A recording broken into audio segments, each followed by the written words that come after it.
Okay, we are going to, like I said, do things a little bit differently. So now, after introducing everybody, after some recaps, we're going to start our thank yous. Because we have some really exciting news from lots of things. So we're going to start with our usual thank yous. The first is the lovely art that you see by our faces. That is by the wonderful and talented Nox Batty. You can find them on Twitter at Nox Batty. We have a really cool intro video that everybody loves that you'll see in just a little bit. That is done by Ty. You can find him on Twitter at LotEvenstar. And we also, as always, want to thank the Breakfast Club. The Breakfast Club is our lovely supporters that support us on Ko-fi or Patreon. They get access to all sorts of really cool exclusive things, like the exclusive Breakfast Club area of the Discord, where we are going to be putting all of the cool letters and things that get sent on the show. You can see them there. Extra stuff. Extra stuff. Extra things. Cool. You won't miss regular stuff. But it's just like extra stuff. If you like it and you want to support us, we want to thank you for that support. So you should do that on Ko-fi and help us out, because we love you. But I also want to specifically thank Velcor, Carrot, Cam, Keone, and Don, aka Mr. Mayhem, for your individual supports. It means the world to us. So thank you very, very much. And another reminder that anybody that's watching us live, the bits, subs, and etc. that you support and throw at the show do go straight to the players and help us out immensely. So thank you. Lastly, we do like to talk about the safety tools, not lastly anymore, but we also like to talk about the safety tools that we do here on the show. So we have these little cards that you might see pop up at any point in time. We use this as nonverbal communication methods to ensure the safety of our players during any eventful or sensitive moments, or just because we love each other and we want to give each other green check marks. That also is very valid, and we highly encourage y'all to use this in your own sessions, because they are very useful and easy and simple ways to ensure the safety of your players. Additionally, if you're watching us on Twitch, we have closed captions that are embedded directly in Twitch, so you should be able to just hit that little CC or turn it on or off if you so need it. And if you're watching us on YouTube, I think they should be there as well. I should hope so. Yes. Yes, technically as are these. So that's that. Except it's not that, because on Twitter earlier this week, we were really excited to announce a couple of new affiliations. It was really awesome talking to all sorts of really cool people at Gen Con, even afterwards, or online, and all these things came from, or the things that came from that are a couple things. First of all, 2 new affiliations from really awesome people. We here at WMS really care about the people that we support on this platform, so we look for small businesses and the like that we do want to put ourselves behind and we do want to support. And so the first of which is going to be 1985 Games. 1985 Games is a super cool group. They make affordable, innovative gaming products with the gamer in mind, and thanks to this cool affiliation, you can go to 1985games.com/WafflesMaple.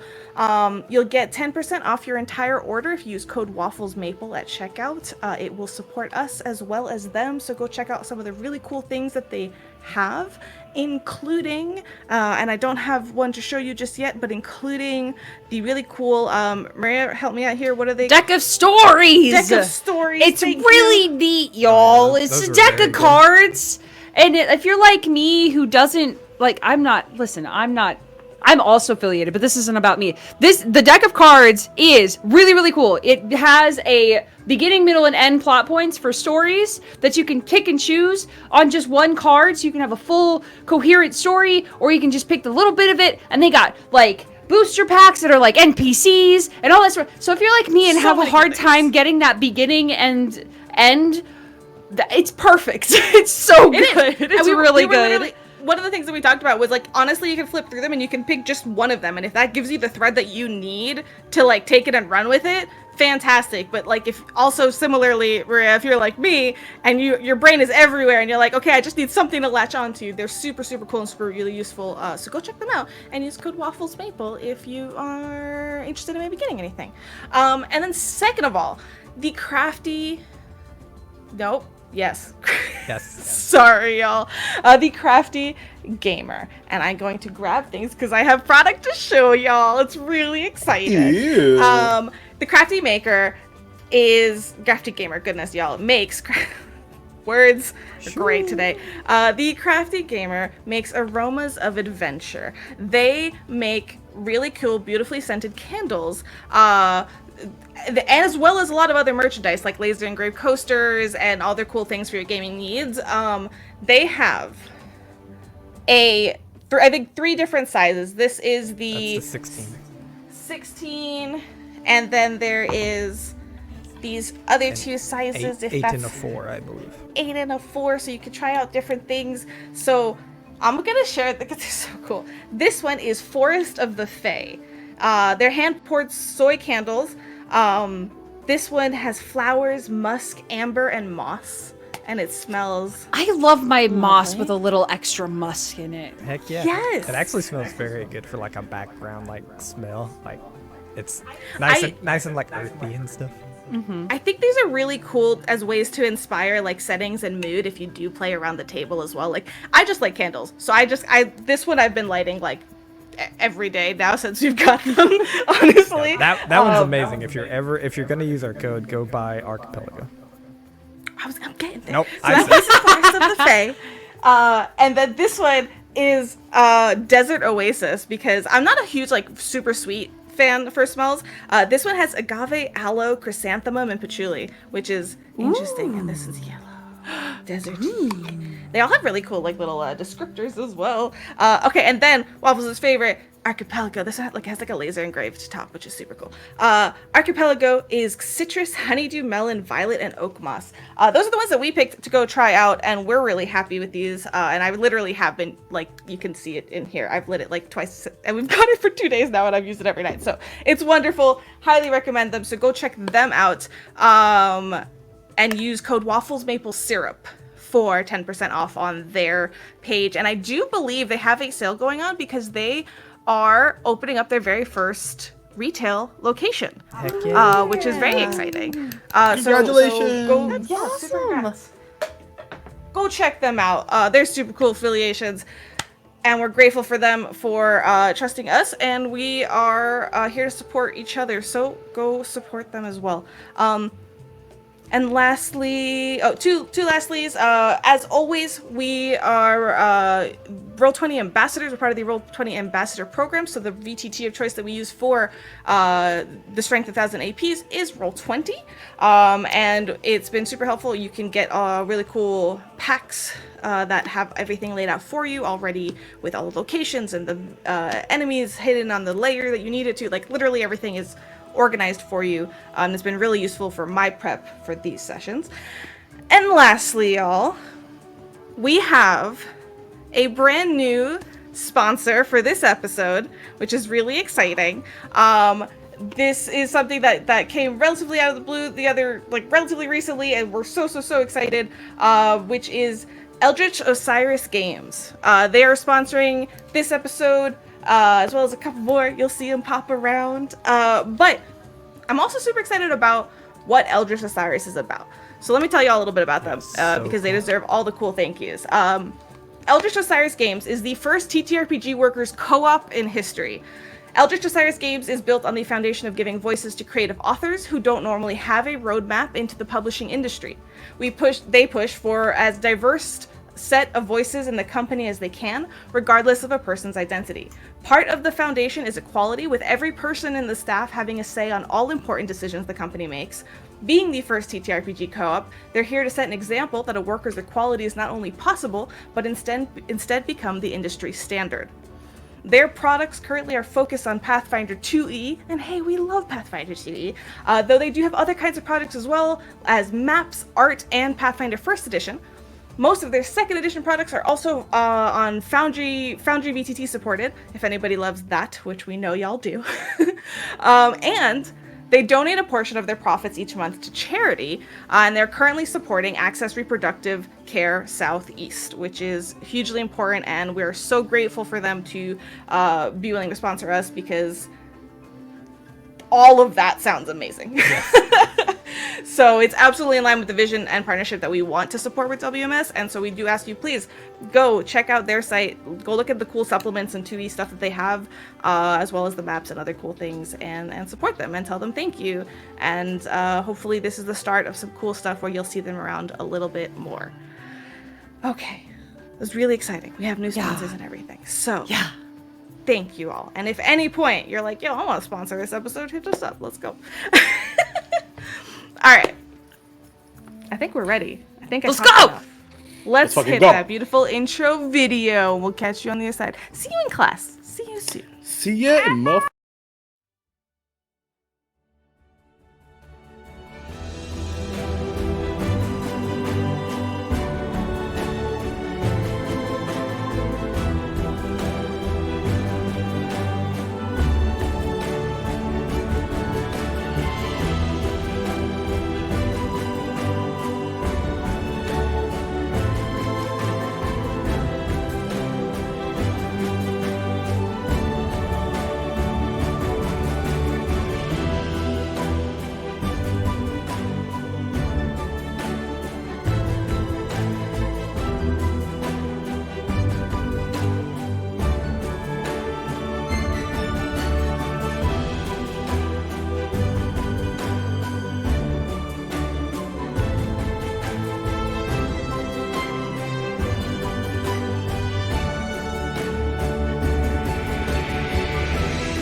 Hi, y'all.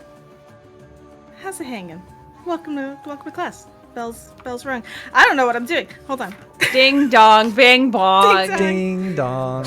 This is like the one of those classes where the teacher's a little bit late, so y'all just get to class and the teacher will be there just like 2 seconds. Right, Okay, last time we went like somewhere in bell, school. and how loud is Yeah. Bell started. We have 10 minutes before we can leave if the teacher doesn't show up.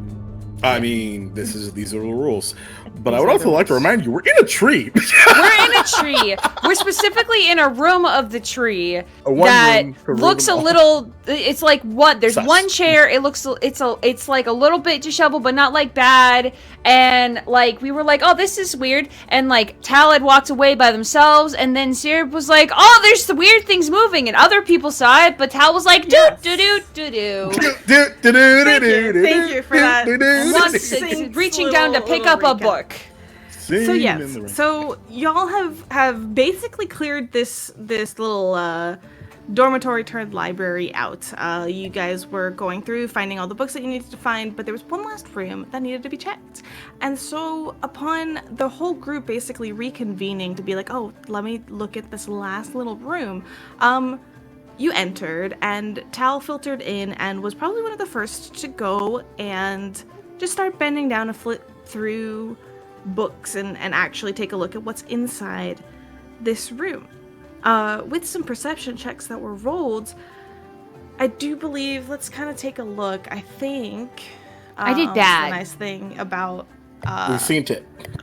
Yeah, I did do bad. know that Ark and I think it was Ark and just Hideaki saw it. Hideaki, yeah, the two that are in the what's front, which I think made Also, sense. as an aside, so- before we get into the nitty gritty, I am also Yeah. looking at Roll20, and the two last things that were clicked were from my familiars Oh, oops, that my character bad. sheet, were and you I'm Right. Did I not mention concerned. something about them? I was like, this is also where you check with the note taker, because I got 25, Hideaki got 24, Art got 21, and Tal got 5. I did not I even know got that 5. you noted rolls. I love I you. You're didn't amazing. either, and I love this about you. So, Star, take a hero point. Yes! Back up to full. By the way, y'all. did Duval get a hero point for the recap? No. Yes. Duval I did. don't know, that's not my Hideaki call. did it. No, I'm kidding. Yes, you. Hideaki did it. Yeah, that. No. Yes, the emotional I damage made continues. the promises. Go ahead. Also, let it be stated I have 1 now because of Alex. I also have 1 now because of something. Well, I have 3. you have to figure out how to vie for chat's attention and love without. Chat, give me a hero without point. verbally That is talking amazing. to Well, chat. now we know. Now we know. No. From now, starting now. Anyways. So, well, Tao was just looking through some books. It's just a little book on the floor. I just won't It's pick a it up. perfectly It's really great book. exciting. So many It's just paper so- quains. It's so many paper quains everywhere. Kawaii Nan. I regret this immediately. If I was You the said GM, you- people you- would be dying. That's fair. Listen, I'm staring at you, Waffles, who named this frickin' episode. Right, and also it's Syrup's fault for calling a moment last time in anime, so it's fine. Ooh, It's pay-per-view. What are you talking about? I can have my Woo voice if you can have Anime pay-per-view as a pay-per-view. title. And I You know what will I think this instigate is? all the things. Anime pay-per-view, also This is my called a players being movie. so nervous. No! I think this is my players just No! vying for some time here. Ooh, I'm woo. ready, but I want to let you guys take this out. Go ahead. Any last ooh-woos? Woo! You know what? That was the last one. Ooh woo, ooh, ooh woo. I'll protest. I'm a An ooh-woo yeah. protest, if I've you done will. it. So, I've done it. We're done. Tell.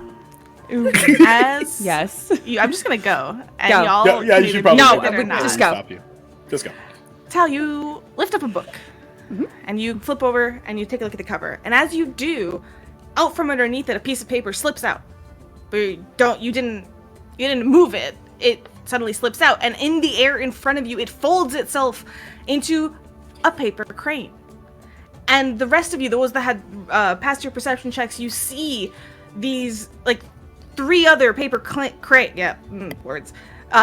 2 others, so 3 total paper cranes, kind of flapping their wings and swirling up into the room and away from y'all, and moving down basically. So what I'm gonna do you see any on the map? I don't know that. I don't think I've No. you guys yet. Okay. No. Please ignore did not the default. they look like lizards. Oops. That's a lizard. That's a That was the cutest lizard. thing you've ever done, Maria, and you've done a lot of cute things. What, the awoos or the lizards? The voice between both of those things. Oh, okay. Excellent. That's another lizard. It is. They're It's lizards. right here. It's just the token, but they're paper cranes right now. Do not let your eyes deceive you. They flitter out from behind you. Arc, Hideaki kind of start fluttering around in the air, and they're moving about, trying to sort of uncertain at first. Instinctually, not necessarily taking an action, but I would like to know, instinctually, what are y'all's immediate reactions, if you will? It depends on how big they are. Uh-huh. How big are they? They are, They that's look a great small. question. Is it like 8.5 by 11 sheet paper? Is it like A5 paper? Is it like poster board I'll be paper? in school without telling you. It's a trifold poster. Okay. Oh, damn! That's no, a big no, paper crane, though. We going to science fair, Syrup? They're tiny. They're actually tiny? really small. Oh. Yeah. So they're like a foot. I Like- will say that kind of seeing this, Hideaki's immediate reaction is like, well, that's a little odd, and he's going to cast Detect Magic. Okay, well, that's gonna be an action, right? Oh, Or you detect didn't. magic? I thought you said they weren't going Immediate. to take an action. No. Yeah. No. what- yeah, what is just, the What are immediate y'all's reactions? Yeah, what's your immediate That. response? Yeah. Tal reacts like one would react if a quickly buzzing insect flew past your face, They would like kind of spin around and like drop the book. So they're still standing in the same spot, but like their back is against like towards the wall now instead of towards everyone else. Absolutely. So more startled than like anything else. The irony of like the bug analogy is like Hideaki's looking at it like it's like they're fireflies or like dragonflies, where you just like you sort of appreciate the curiosity, and so you're just sort of like processing what's happening. Okay. Ark would immediately jump to like brace and as if it were going to be a fight. So like the stick out in front of him, like ready to swing, but he does not like move towards them at all. It's like more of a defensive posture. Okay. And start. Am I outside the room? The door. Okay. It's a little awkward. There's like a that's little fine. case hallway. So I would be in here. Okay. Just Yes. double checking that I would be there. So, I guess kind of clocking that they're not coming at us and they're more trying to like fluttering like actual birds. Arafe would probably just step forward and just put her hand out and up, palm down with a finger out, and just going, we're not gonna hurt you. It's all right. As you do, Arafe being kind of like the last one in the room and seeing the way that they're flooding around, perhaps maybe like as you step in, not needing to be as startled at the sudden movement, you look at them and they look like they're flooding around. They're keeping their distance from you, but you see them kind of like swoop in and like flutter, and it almost looks like they're trying to get your attention. Oh. Okay. Oh, I think they're trying to show us something. Or distract us. Also, As you say that, one of them flutters down to the ground, kind of standing on a closed little pile of books, and it suddenly starts to unfold itself and refold itself. And it folds itself into a reasonable approximation of a little silverfish. And you see it go and start darting around, and the other two, flutter as if they're like scared of it. Like it's like trying to be a little silverfish, and the others are like and getting away from it. Oh, It's like they're putting a little play on for you. it's the buds. Those are all gone. yeah, we'd rather not have a sequel. The one that's a silverfish unfolds itself and refolds itself into a crane, and they seem to kind of flutter a little maybe less hectically and more like questioningly. And I'll put my hand out toward them, palm up this time, and go, would you like me to show you? I'll keep you safe. There's this hesitation, especially because you're between Tal and Ark.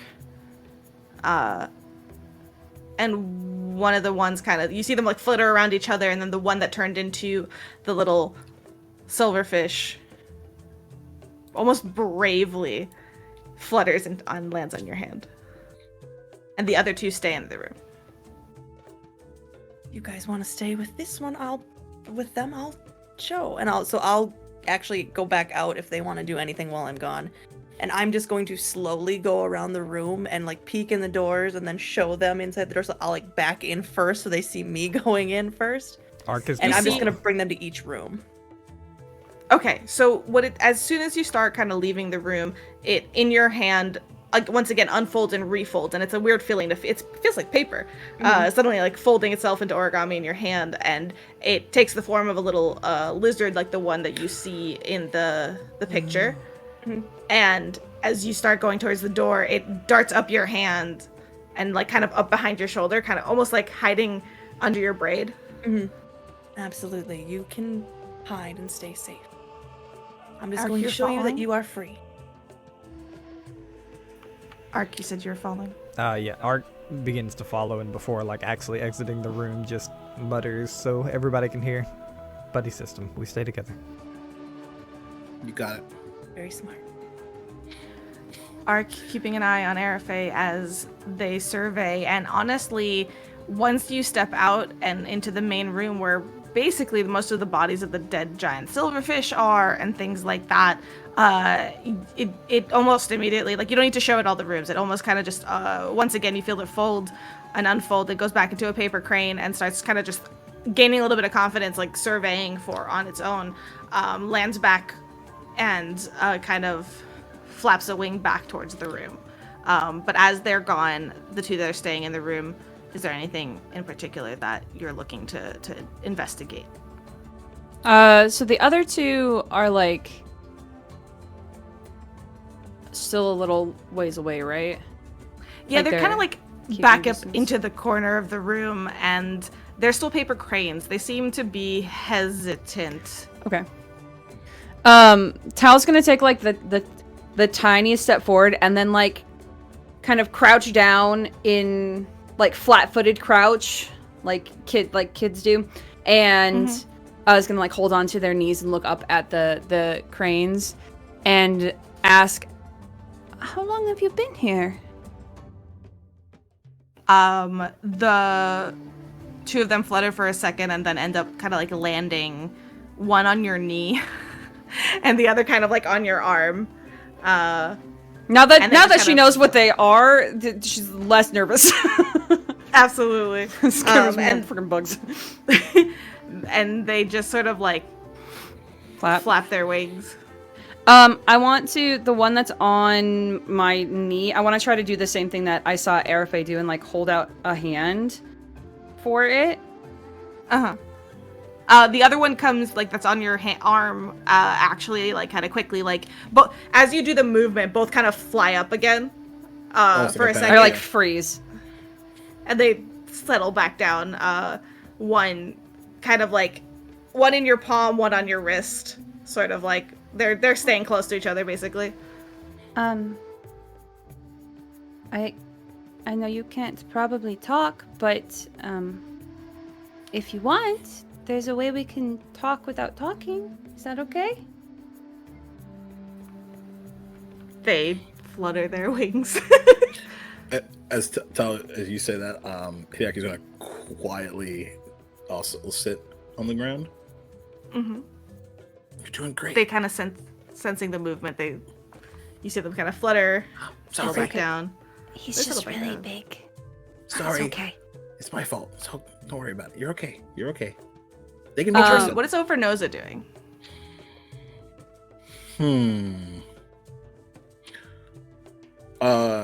Regardless, I think in telepathically, is that the word? Hideaki will say to Overnosa, "Don't worry, you won't have to eat these. I don't think." He kind of just lets out a little like just a little breath of hot I air. sort of see it as just like a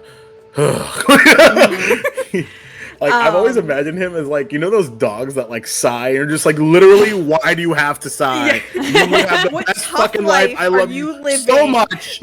Yeah, that's how I feel about like, that's like, he's just like, oh, especially after the Amazing. silverfish and stuff like that. That's kind of what I think. So Overdose is like still standing there. He's not necessarily like settling down either, just sort of sitting there. One flips into a lizard form on your arm, Tal, and crawls down, kind of darts under a book, using almost like it's like an open book. It's a hardcover book, and you know how that there's that little like space underneath it, and it's like standing there under it, using it for cover, but just a little bit closer to Hideaki, on the opposite side, away from Overnosa.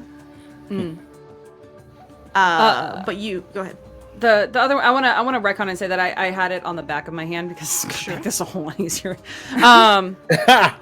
I want to kind of gently lift it up and touch it to my forehead. Okay. And I What want if to I was like, no, sorry, you can't retcon that. then I would do gonna it be this weird way, on and it would be your weird. Visually, it would be literally it would be the same, but it just feels weird doing this instead of doing this. But you know, whatever. You know, It doesn't matter. In the end, I'm will casting face join pass with this piece of paper. I He's would like with love. attitude. Jeez, I was just wondering if I hadn't said it. Goodness. Either No, way, I'm I'm gonna kidding. connect to this damn bird. Either way, we're gonna share emotions and past.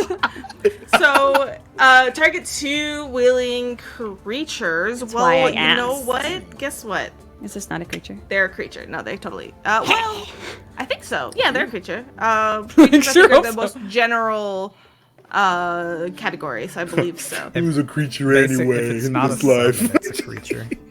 I think most summons aren't creature, but that's about it. What if they had the tag construct? I think that's a creature. Yeah. It would say like living creature, and then construct might not. Yeah, fit. yeah, I'm pretty sure it's a creature as well. Okay, cool. Weight touches the target's forehead. You bring them into mental communion. Target can share thoughts and experiences, but not words. Yeah. Okay, so Essentially, I want to share with it us getting rid of the silverfish because the other one is going off to sea. right. And I'm basically trying to communicate. Well, like I asked them, you know, how long they'd been here, and I was hoping through this they would be able to show me that. So they show you that basically they show you kind of like emotions of silverfish basically eating cloth and paper like them.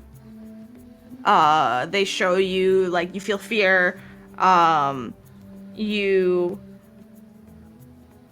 are not able to get a clear sense of time as they don't have a way to sort of convey that.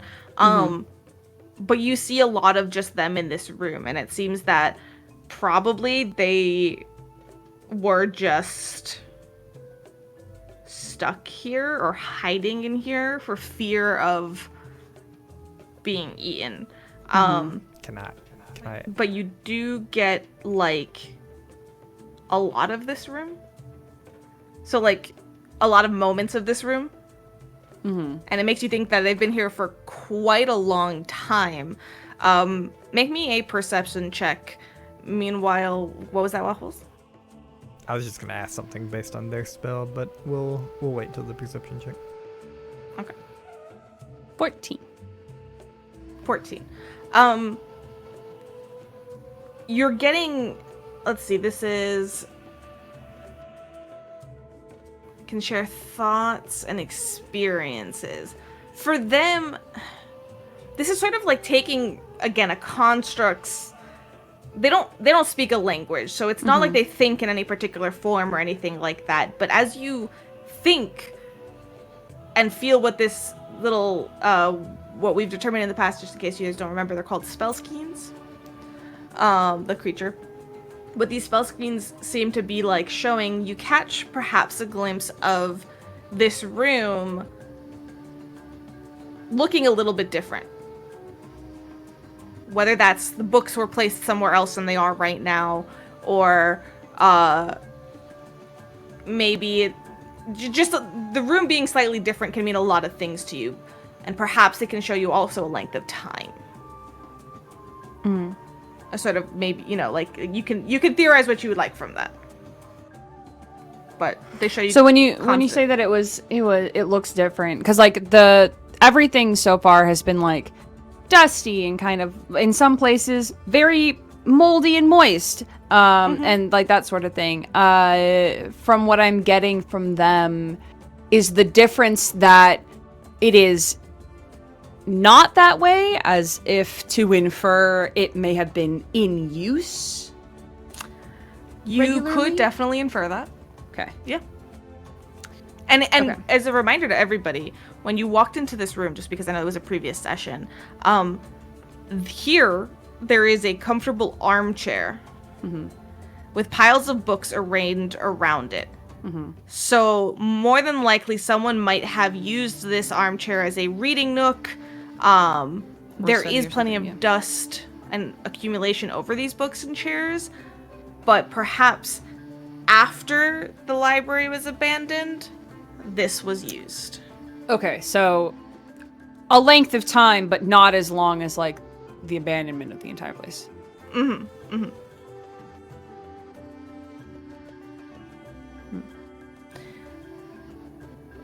As Arafe, you return with the other spell skein. It's now gaining a little bit of confidence, kind of fluttering to its brethren. The one under the book slithers out and you see it, Hideaki, kind of maybe with a little bit more confidence, kind of go over your shoe, like not as scared, you know. It goes over your shoe, goes up, climbs up Arafay, and then again, like on you, Arafay. It's the weirdest thing, like unfolding, folding, reforming into a crane, flapping wings, and they're kind of sort of like all three of them now as cranes again, like flapping around. It was a little celebration, and then they kind of stop and look around the room and like kind of flutter closer to the door, like questioning, and one lands on your shoulder again, Arafay. Is there anything we want to ask them while we're here? I think they've been here a while. I can't remember what books we got. I wrote down. We our got roles, all right? of them except we get all we of got Except all for of them. number 4, right? That sounds right. The treatise on the various communicative methods of non-vocally projecting entities. That sounds right. It's the Whispering Scroll. Because that was... Well, the Whispering Scroll, you have the That Wasp's Nest. That we one's have this. broken. Yeah. We're gonna hope The someone remnants else of it, fix yes. this. I think, yeah, I'm not, let's see here. The only thing I think we might not have is the chest. Do we have a chest that like talks to us or whatever? We found the chest. Yes, so let me that's where I got remind y'all. And actually, just to clear, fuck it. If I didn't say something, we're gonna say it now. Oh no. So, who has the garland of silver bells from the door? We're gonna just we're gonna Hideaki loot this does. shit. Okay. Hideaki has that. Of the books, when y'all were in the Ark and Tal have scrolls. cool, y'all have a scroll of negate aroma and a scroll of fairy fire. Is that correct? Yes. That sounds about right. Arafay, when you were in the inventory room, you found a gold key. Is that Yes. correct? Cool.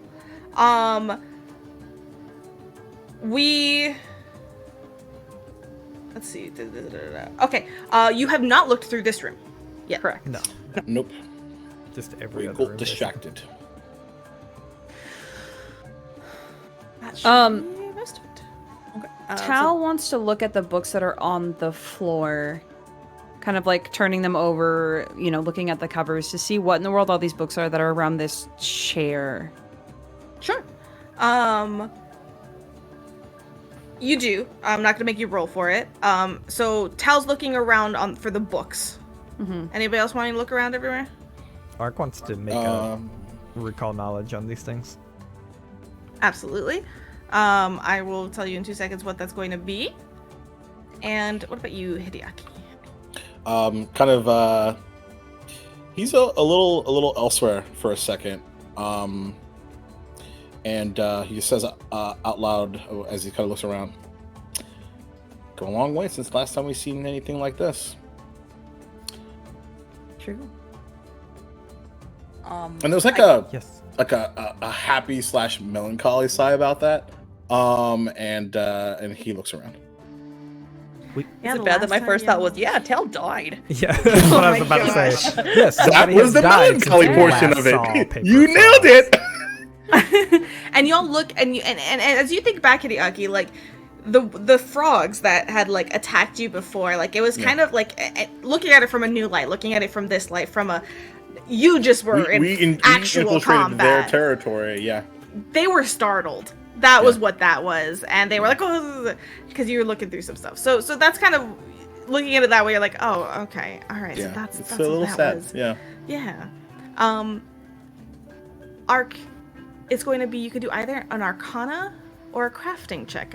I know you're okay at crafting. Okay. Ark will actually raise his spell book, and begin flipping through it, and he's gonna make a recall knowledge. I'll have a +1 to this. Okay. And Arafay, are you also looking around? I think because I have one of them on me, I'm gonna pull out that gold key and go, do you know what this opens by any chance? I'm gonna ask the crane. I love originality. It This is my flutters new best around it friend. for a second My new and goes back onto your arm and flaps its wings. You're not like whatever Arafay would take from that, you can take from that. It's almost like it flutters around it and sits back down. Fair enough. And then I'll go to help and start looking for stuff, but I'm going to be like talking to this thing like, where did you come from? How long have you been here? Because I don't know what she's talked to, and I know they're not going to answer her, but she's still going to ask questions of this thing.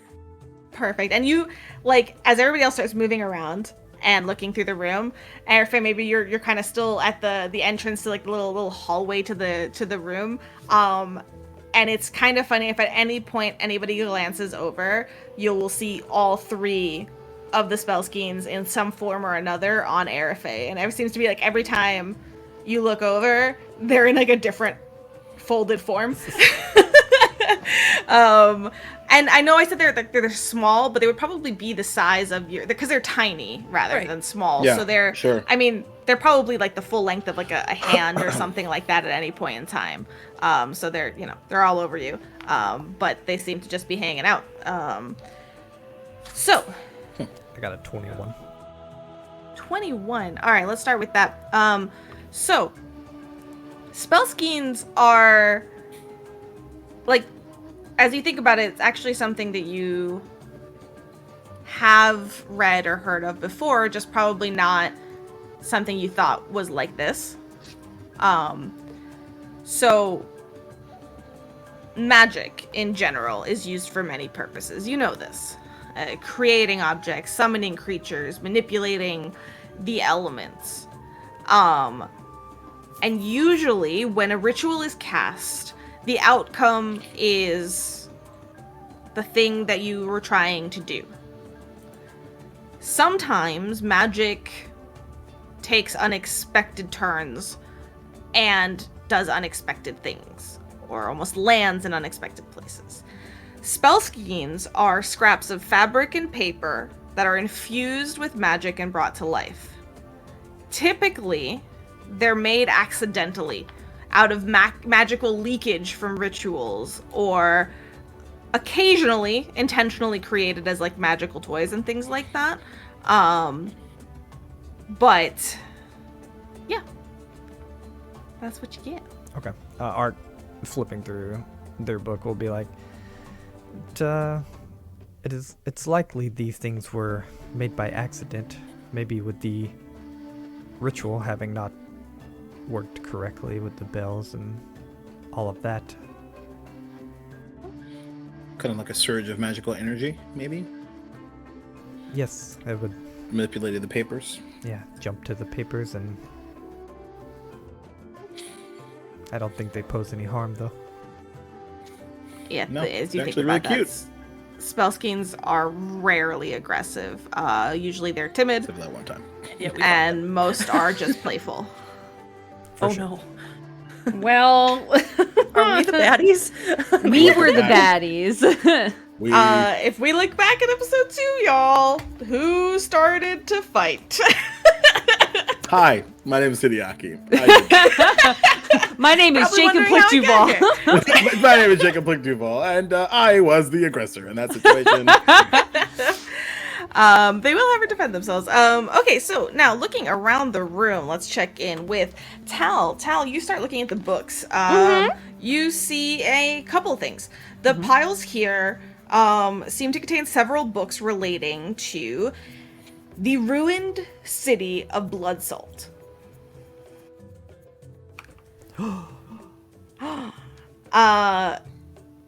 Do you kind of like flip through them at all to see like what the heck that means? Yeah, especially, well, first off, does that at all, through like traveling or tales or stories or anything, does that name ring a bell at all? Do you want to make me a society check? Yeah. I have that skill, y'all. I've never been able to use that skill. Let's go. I don't have that. No, I do have that. No, I don't. I do? No, I don't. I thought I What's the did. name of the city? I missed it. No, it was diplomacy. That's a skill that I have. I got Blood it. Salt. Blood salt. Okay. Oh no. 10. A 10. A 10. Okay, so 10. you yourself have not heard of it necessarily, but you flip through the books. Yeah, I definitely would start like, Yeah, like just cross-legged brief. and like put like 3 of them in my lap, but then just like go over them a bit, skim through them.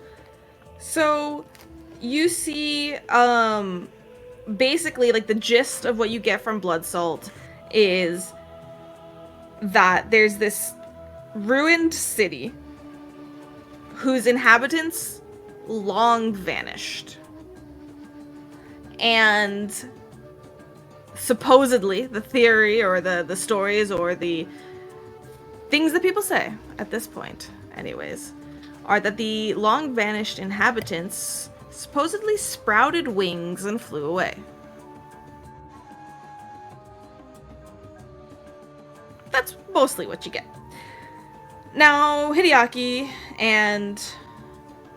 Well, Airphase with Ark, are you after the research? Are you also... Well, no. You were doing the recall. Would that be kind of what you're doing, or you also want to look around? I'll look around afterwards. It's basically just to get info on these. Once they're not a threat, let them chill. Okay. So Hideaki, after a while, you kind of start... After you're reminiscing and you're musing and thinking back, you go and you take a look at the areas that Tal's not reading currently. You see some scattered stacks of like ancillary works on Mwangi residents and dragons. They're bookmarked for like useful cross-referencing, it seems like. It looks like somebody was studying here for something, basically. And you see two things here. The first, studies on the habits and migration patterns of birds and drakes of the continent of Gurund. We needed that one! That's the one. That's the one we need. Because it And was very two- long and long-winded like all these titles are. And two, an expanded history of the lesser-known peoples of the Mwangi Expanse. The other We one needed that one too! You needed that one too. Excellent. This is why Um, we need Ark all the time. He finds the things. This is Hideaki. Hideaki too. I mean Hideaki. And Wow. We're gonna just roll back that for a second. Oh yeah, okay. oh yeah. Okay. That's it. I mean, Hideaki gets hit in battle. Ark doesn't. So. I'm so sorry. Sarcastic shade. No. Shots Ark got hit in battle once. I did. And It's then okay. destroyed the entire It's armada okay. of insects. The irony of the statement is because the reason why Hideaki is alive is probably because of motherfucking Airfay. So that's great. So I wouldn't get hit in battle if I was dead. So whose fault is that? Wouldn't get hurt if I wasn't alive. Tal, under Yes. these stacks of books on blood salt, kind of like at the very bottom of one of these stacks that you're kind of flipping through, you do also find a slim folio. This contains a partial map of the ruined city of Blood Salt.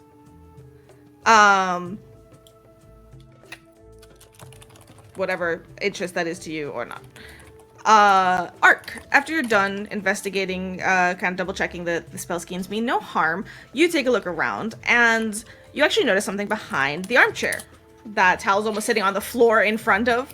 You reach back behind there and you see a staff. Ark will slowly, very cautiously go to grab it. Okay. You have a staff. It looks intricately carved enough to maybe be something you want to look at. Ark will hold it out to Erica. This. It's a staff I found behind the chair. It looks nice. I don't know what it does. But he kind of glances back at his stuff. I don't want it. If you're sure, thank you. And she's gonna take it as the cranes are like still like on her, jumping around. Yep. Jump around. Thank you so much. You're gonna grab it. I will. There. I mean, you guys can look and identify things over time. You may not know it right now, but I'm just gonna give it to you now because it's fun. Magic, if that makes It- you feel better. If it Oh, is, yeah, I know, right? Me too. before we identify it, Ark will say, if it is worth more than the money you helped for my wand, then we can say it's even. How about we just say it's even no matter what? No, thank you. Okay. yes. Presenting Arc Brown. Conversation with Arc2. Roll And credits. this has been a conversation. It is. Sorry. Go ahead. I was just gonna make an anecdote. That would only been better if it was like Masterpiece Theater in the chair that's in the room. Like, no, thank you. Also, thank you for watching PBS and doing. Amazing. Arafe, you have a animal staff. You guys can look that up. And then Tal, in the folio with the map, kind of like folded in there. It's a slim folio, but you do notice one little bookmark. And a very, very narrow, like thinly rolled little scroll seems to be being used as a bookmark in there. And if you take a look at that, that is a scroll of Fleet Step. Y'all loot. Yeah. Loot. We love this for us. All right. And you take a look around and you think that this might very well be the majority of this room. It's interesting. There's somebody here definitely used this room after the library was abandoned. You can piece all of that together from everything, with both how the layout is and what Tal kind of felt from the spell schemes. Is there But anything not else you would like to do? recently, because it was like dust and stuff everywhere. Yes. When you came in here, there is dust all over the armchair and everything. With that scroll, does like everyone know that we got it? Oh, I'd like to leave that up to y'all. Oh, the one that I like unraveled and everything? Fleet Step. I don't know about the two scrolls. The ones. Oh. Yeah. ones- Ark, are you asking about the one that Tal The just fleet found? step, the one we just found.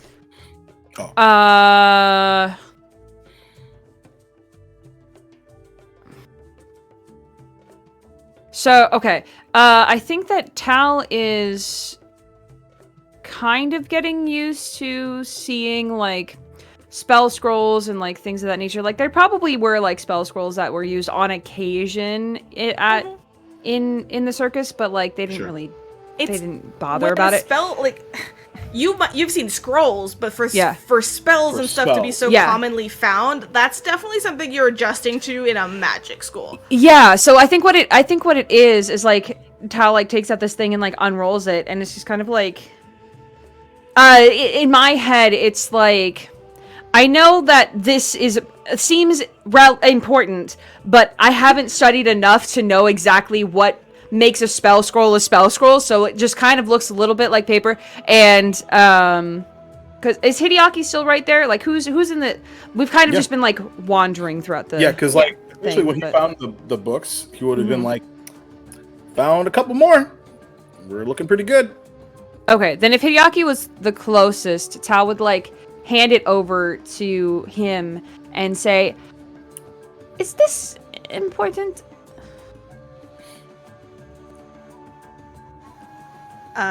And Nim on your shoulder, Tal, kind of looking and seeing the spell will kind of jump down, little stand in your lap, kind of looking, getting your attention, and does this little like notion of like eating.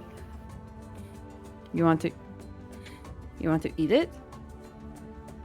Nim and I can communicate, by the way. Sure. Oh, right. But to answer your question, he kind of looks it over. Important? Probably not. Useful? Probably. Okay. You know, any little bit helps, right?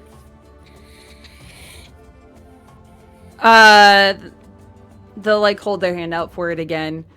We'll hand it back to you. And look down at Nim.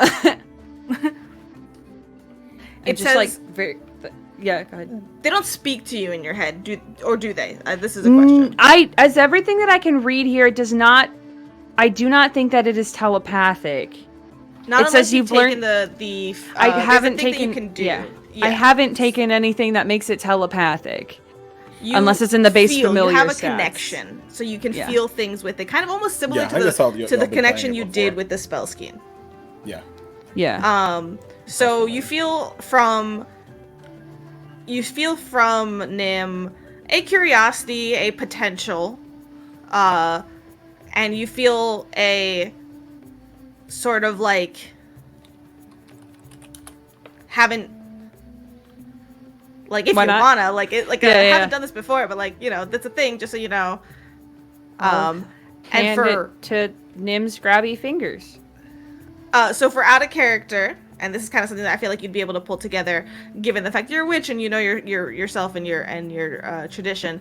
I know what's happening. I Which- know. I I'm know. aware of what's going To know on. that I can feed spell scrolls to my familiar and get spells.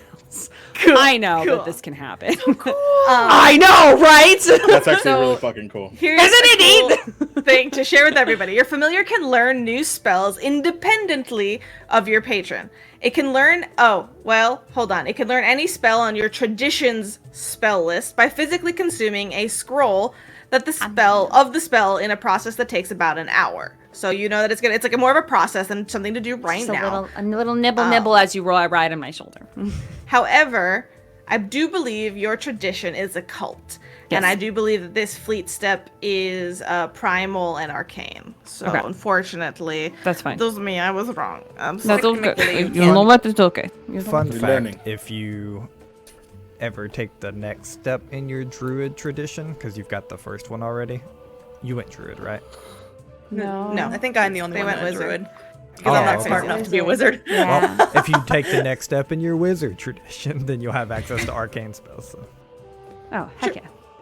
Cool. Um, I'll just hold on to it. though that might, yeah, well, it doesn't matter.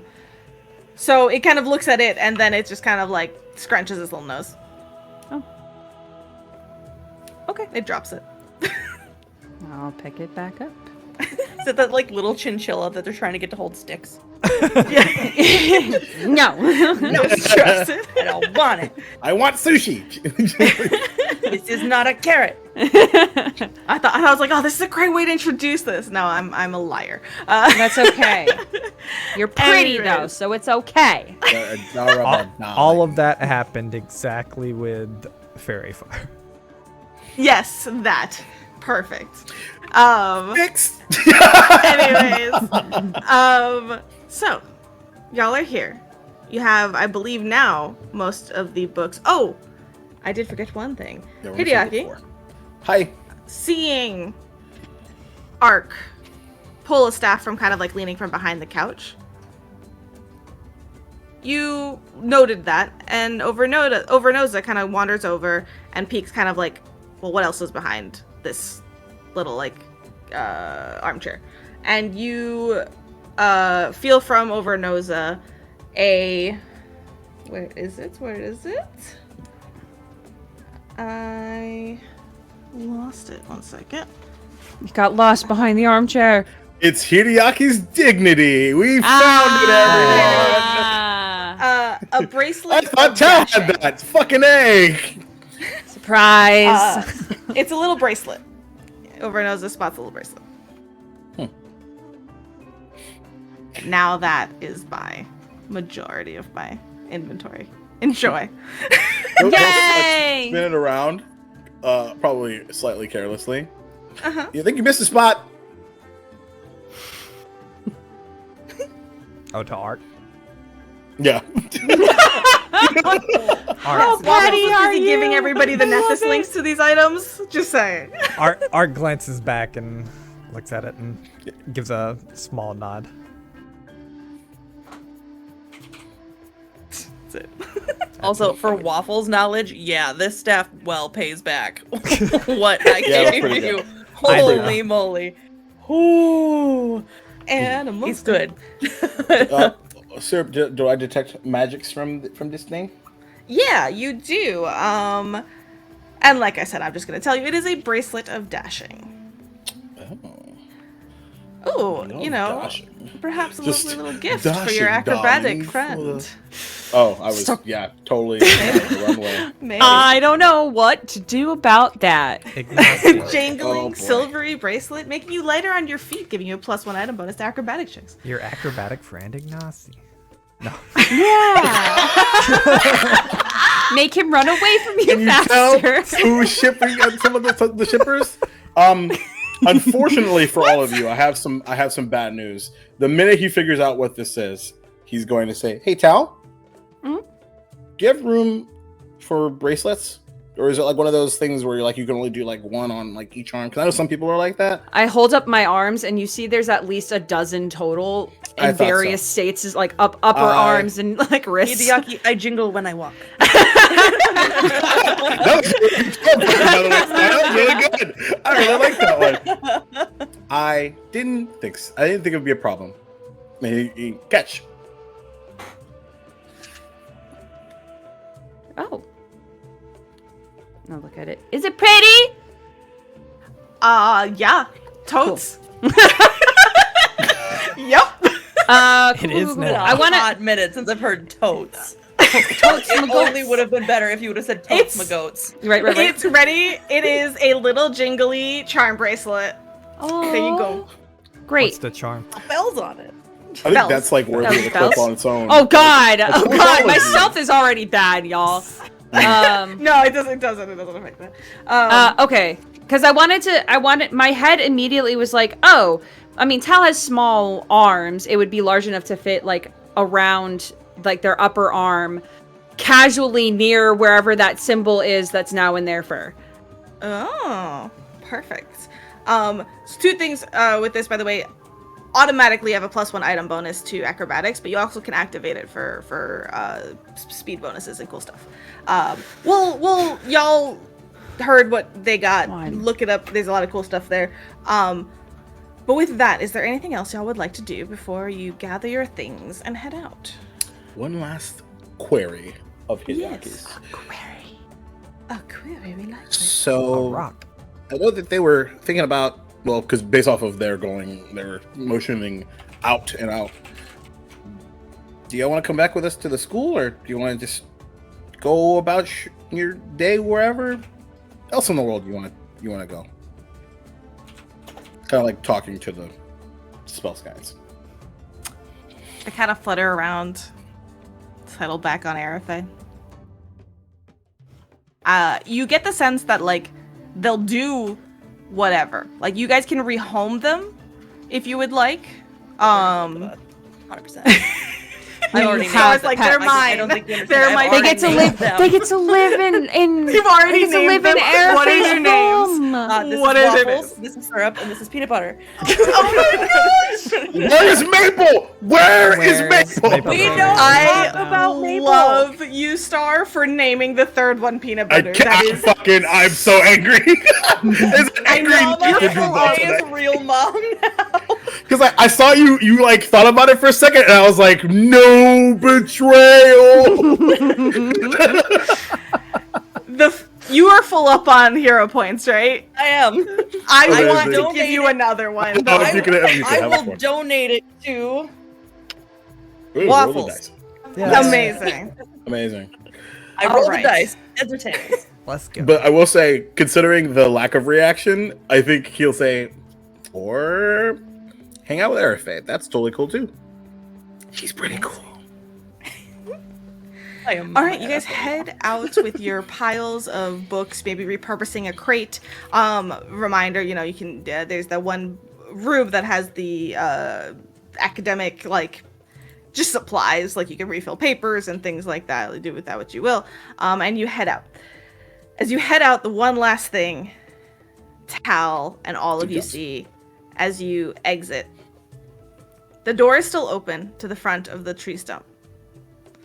And there on the ground are two little bracers, basically.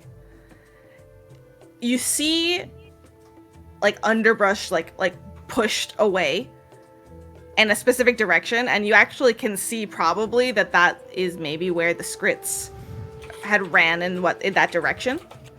Yep. But it looks like one stopped for long enough to drop these little bracers on the ground and really, really shoddily in the dirt draw like the it's a oval with two like triangles on top to it looks like a cat like face on it. Oh my god! That is amazing! And picking that up, Tal, you have bracers of Incredible. missile deflection. Incredible. She's all decked out, y'all.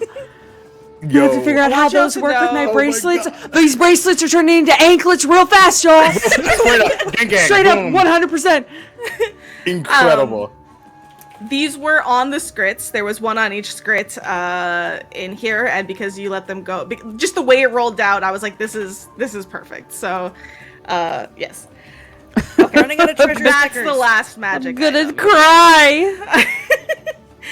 Now, You get a bracelet. You get a bracelet. You get a bracelet. Also, you is just out. I mean, and take a look at your own time through the items, redistribute as you all see fit by all means. Sure, of course. I did it We'll have rather an inventory random. party at some point. Yes, inventory party for Yeah. sure. Yeah. Now, also, it's a reminder, some of these things you can sell. The little silver bells, the gold key, all of these have value. So I can give you their value and stuff later. You can sell them. And actually, I'm curious, Erife, with this gold key that you didn't seem to find anything relevant in this space for, what do you do with it? I want to keep it. I mean, Keep it? She really sees no point on selling it.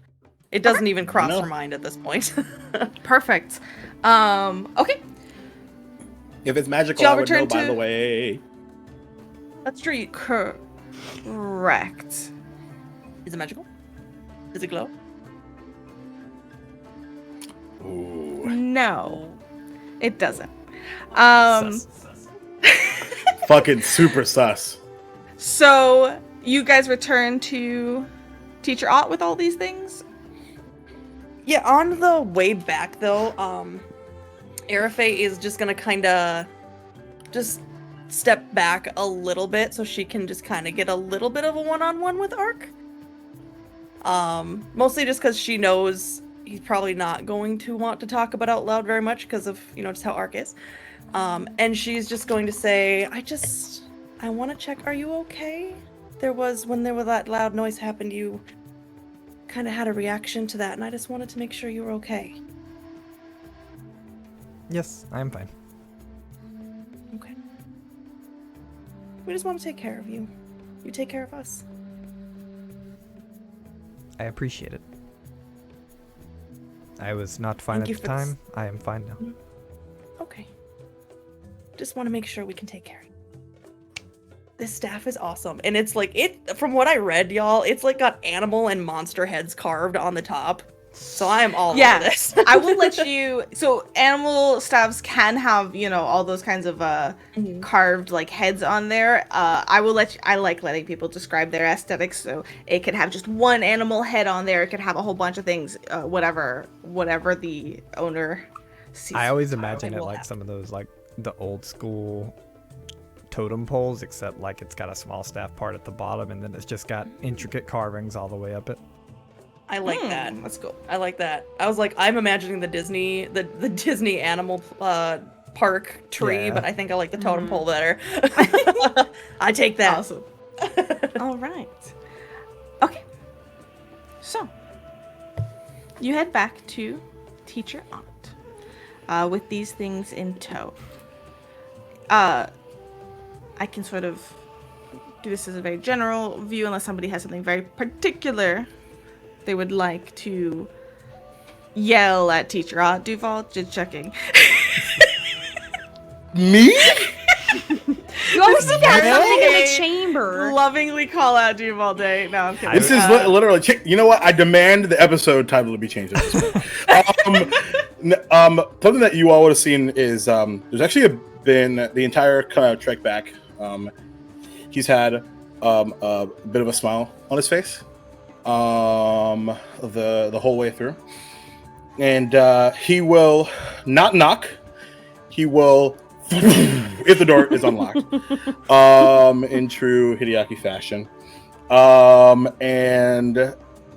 and we come bearing gifts, and by gifts I mean well-earned items. You slam open the door and start saying that as you walk in, and as you walk in, you realize there is nobody there. He's not home. As you turn around to check, right you into that, see and Teacher I'm Out walking upset. down the hallway, carrying some books, and he just has this look on his face like, I see you've returned, and I don't need to repeat it, right? Because like I let's kind of just ruins the whole entrance. no, I heard. Knocking lets you know if the person's in the room or not. But he says it with this like smile. Just and like keeping the door unlocked. I'm glad you do. Well, we do have an open door policy, so to speak, when I'm in office hours. So I suppose we'll say office hours started a little early. Come in.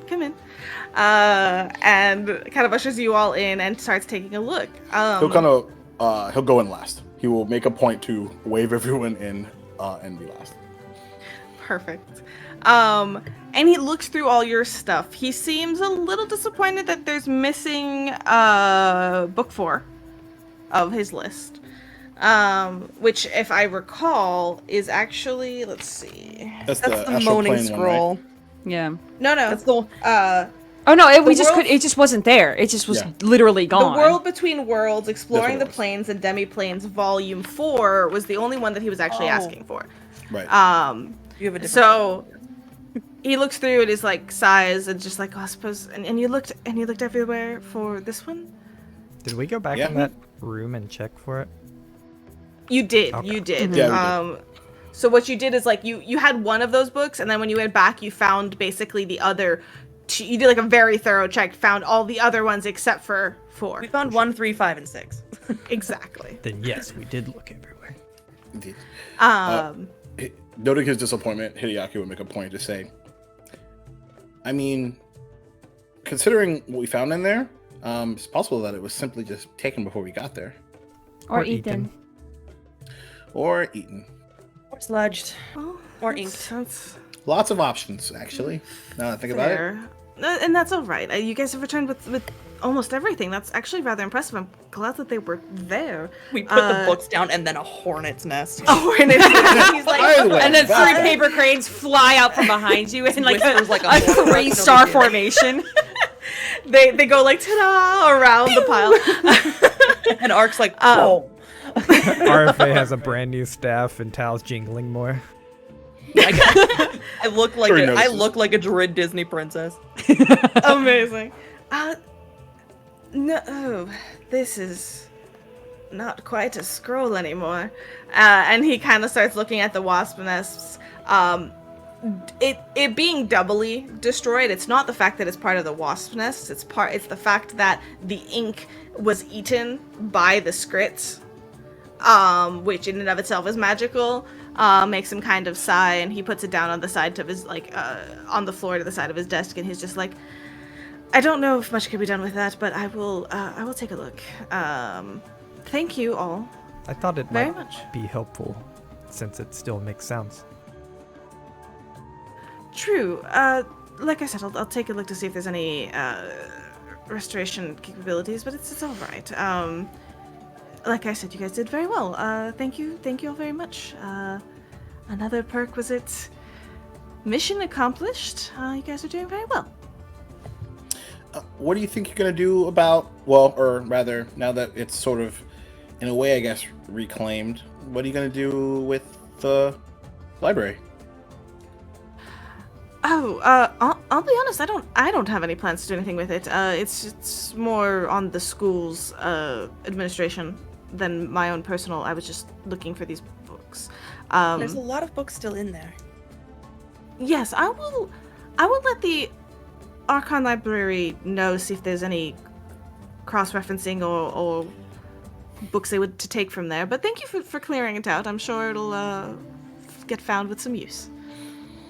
Yo, if this were not an AP, that would become our house immediately. I literally just put it in the chat. I'm like, If we weren't in school, I would be taking that shit over immediately. 100%. I need 100%. a lot of We're cleaning. moving out, Mom. I don't care. Listen, y'all's official dorms are there, but there's no reason you can't have it be a Off-campus clubhouse. Secret clubhouse. Until it Look at gets that. until it gets repurposed, that's where we hang out from now on. That's Yes! our This is where the picnic area and Breakfast Club everything. hangs out. Yes. Amazing. Instead of the Cannon. the courtyard and stuff. Instead of in Yeah, the I middle think of so. everywhere, this is our Yeah, spot. Here, I'll bring you back on the map. Actually, it is. This is our Where's spot. the list of library? Are we the tree gang now? Is that our? what are we gonna name? Yes. All right. If you have a name on the spot, that's totally cool. It seats very to like the back left of the campus. Yeah, Like, it's off like into it's all the- sequestered. It's totally sequestered. It's by the libraries where no one ever goes. Well, that's the tree stump. This is the Elephant Museum where some classes are held. The Archon Library is over here. Yeah, nobody goes over there. Nobody goes to classes Nobody or really goes to goes over there. libraries. Do you all have a just cool us. clubhouse name? Well, No. Okay, we'll think about it. Go ahead. It seems too important to do right now. You either have a name right now or you don't get a clubhouse. No, I'm kidding. Be prepared to be hounded in the group chat forever. The next By 2 everybody. weeks, the It's next just gonna 2 be weeks names. is gonna just All be the us trying to YouTube figure out what our fans. group name is. I'll be Junk in like- the trunk. Stop. Waffles canceled. I love how you said no Banned. and you wrote shit down. I am not. I don't. Oh, I was already in there. I thought it was a joke. Banned.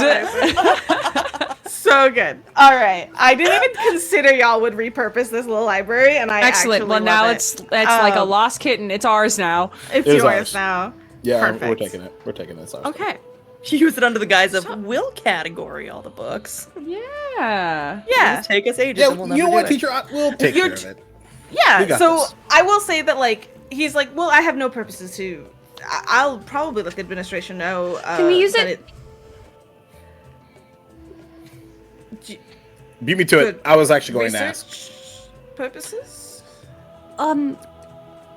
Yeah, Yeah, part of it.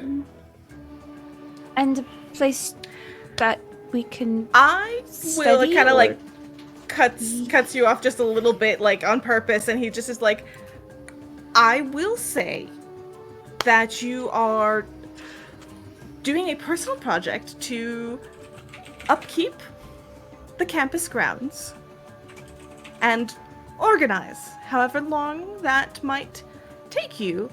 I'm sure it will be quite good for your reputation on campus, and I'm sure the administration and the other teachers will be very happy you're contributing so eagerly. The tree stump preservation project has begun. Tree stump preservation project. Absolutely wonderful. I think that sounds like a great use of your time. I'll keep looking through these. Thank you. And kind of dismisses you. And very, very pointedly is just like, yes, under the guise of this, don't tell me anything else. I'm going to back y'all up. And you think that this is definitely only something Teacher Ott would be like, I see what you're doing and have fun, y'all. Because he also now knows, safety-wise, like if they ever can't find you or anything, like he there's somebody that knows the safety of damn this. hell and he'll we're let you going know. this Ever since time. when I hated him. Yeah, I mean, so some people still say that he has a deep dark secret. You never know. I love Never the very know. different response we had to Waffles in the chat. It's an I'm not absolute reading reject. chat at all. I've canceled waffles. I just want to. It's, Oh, I decided that has to be Who's- Daft Trunk or Punch Trunk Love. And wow, Syrup, I'm it's sure really it's great that you're doing canceled, and I tech said I and love you GMing all, at the so- same I time. don't know how. So good, yeah. All right, so with that, Save us. you successfully do yet another perquisite mission of a kind. So, we're going to move over to something new. We have revamped a very cool downtime system for Time action. campus. I'm going to really excited to bring this to y'all. Something that we'll get into with a little bit more detail and explain how we're doing it, because I know that a lot of individuals running this campaign might be a little bit interested. I think it solves a need of the book that is not quite in there yet. So, with that, we're going to go ahead and take our break. Oh, and shit. All right, cool. When we come back, we'll tell you all about the new downtime system we invented, / repurposed / Made our own. Put on. I like did that it. Syrup said we helped in any way. Not at all. Not at all. When I'm I part of say the we, Waffles might have. when I say we, I do mean that Waffles helped me. I appreciate it greatly. All right, y'all. We'll talk about this in more detail as soon as we get back from break. So please stick around. We're gonna hydrate, so you should hydrate. We're gonna stretch our legs, so Create you an should overnosa while you're gone. stretch. And yes. Oh, can you do Feed your exclamation mark? nim. Which is the one? Feed What, your nip. overnosa? I think it's overnosa. Someone's gonna have It's to throw very that in the important. chat so we spell it right. Great. Over. Exclamation mark overnosa.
Welcome back, everybody. So sorry. I'm so We're sorry. doing great. And I just punched your ear hole so hard. I'm so sorry. That's It incredible. was actually your mic held strong. It was like I'm not Great. gonna burst any eardrums today. Great. So welcome everybody. So where we left off is after one successful completion of yet another perquisite task given to you by Takulu Ott, we are moving to something new. Something that I am going to take a quick second or 2 or 3 or maybe even a minute to explain to all of you, because this is something that we put some thought into, that I put some research and effort into to make work for us. I know that a lot of people reference this show as a review of Strength of Thousands, a run through of Strength of Thousands for those that are interested in running it themselves. And I want to help, and I want to, reveal a little bit behind the scenes of these considerations, because one of the conversations that happens a lot about this book, specifically Kindled Magic, but let's say Strength of Thousands as a whole, as an adventure path being oriented in the school setting, this chapter in particular, chapter 2 of the book 1, First of Many, as it's called, has a lot of very unspecified, undirected downtime. They recommend and they say, throughout this you might want to do 1, 2, maybe more study checks. There is a page at the back of the book called Life at the Academy that encourages, how you can do a potential system for studying and advancing levels in your branches.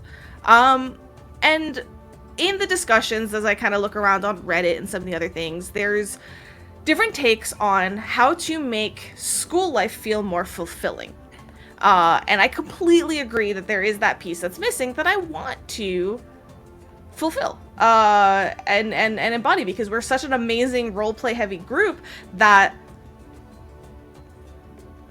would do so well with all of that time, to be honest. We have so many stories we want to tell.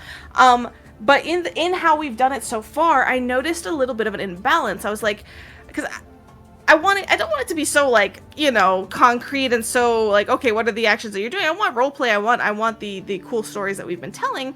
But then the other side of it is, you know, some of the things that people have out there that we're looking at. And one of them, and I really do want to give credit to this individual if I can find their name.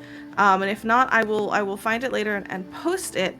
But this is something that they made on Pathfinder2 tools. I'm gonna sneeze 1 second. No, I'm not.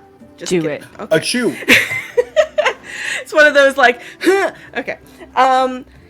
There is what they made. You could search for this on Reddit, I believe. It's Life at the Academy Expanded. Okay.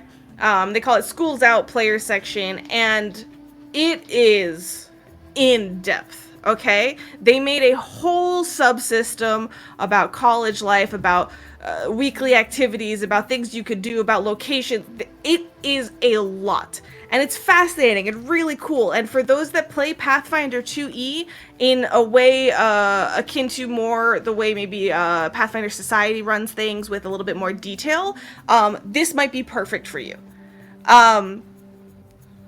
It was a bit too much for us, in my opinion. I didn't really show this to the players or anything, but I was looking at it and I was like, this is too much because it requires so many rolls of like, okay, you get, now there's study points, and every X amount of study points you get to do an exam, and every exam you get a roll, and then you do this, and it was, for us, too much. a lot.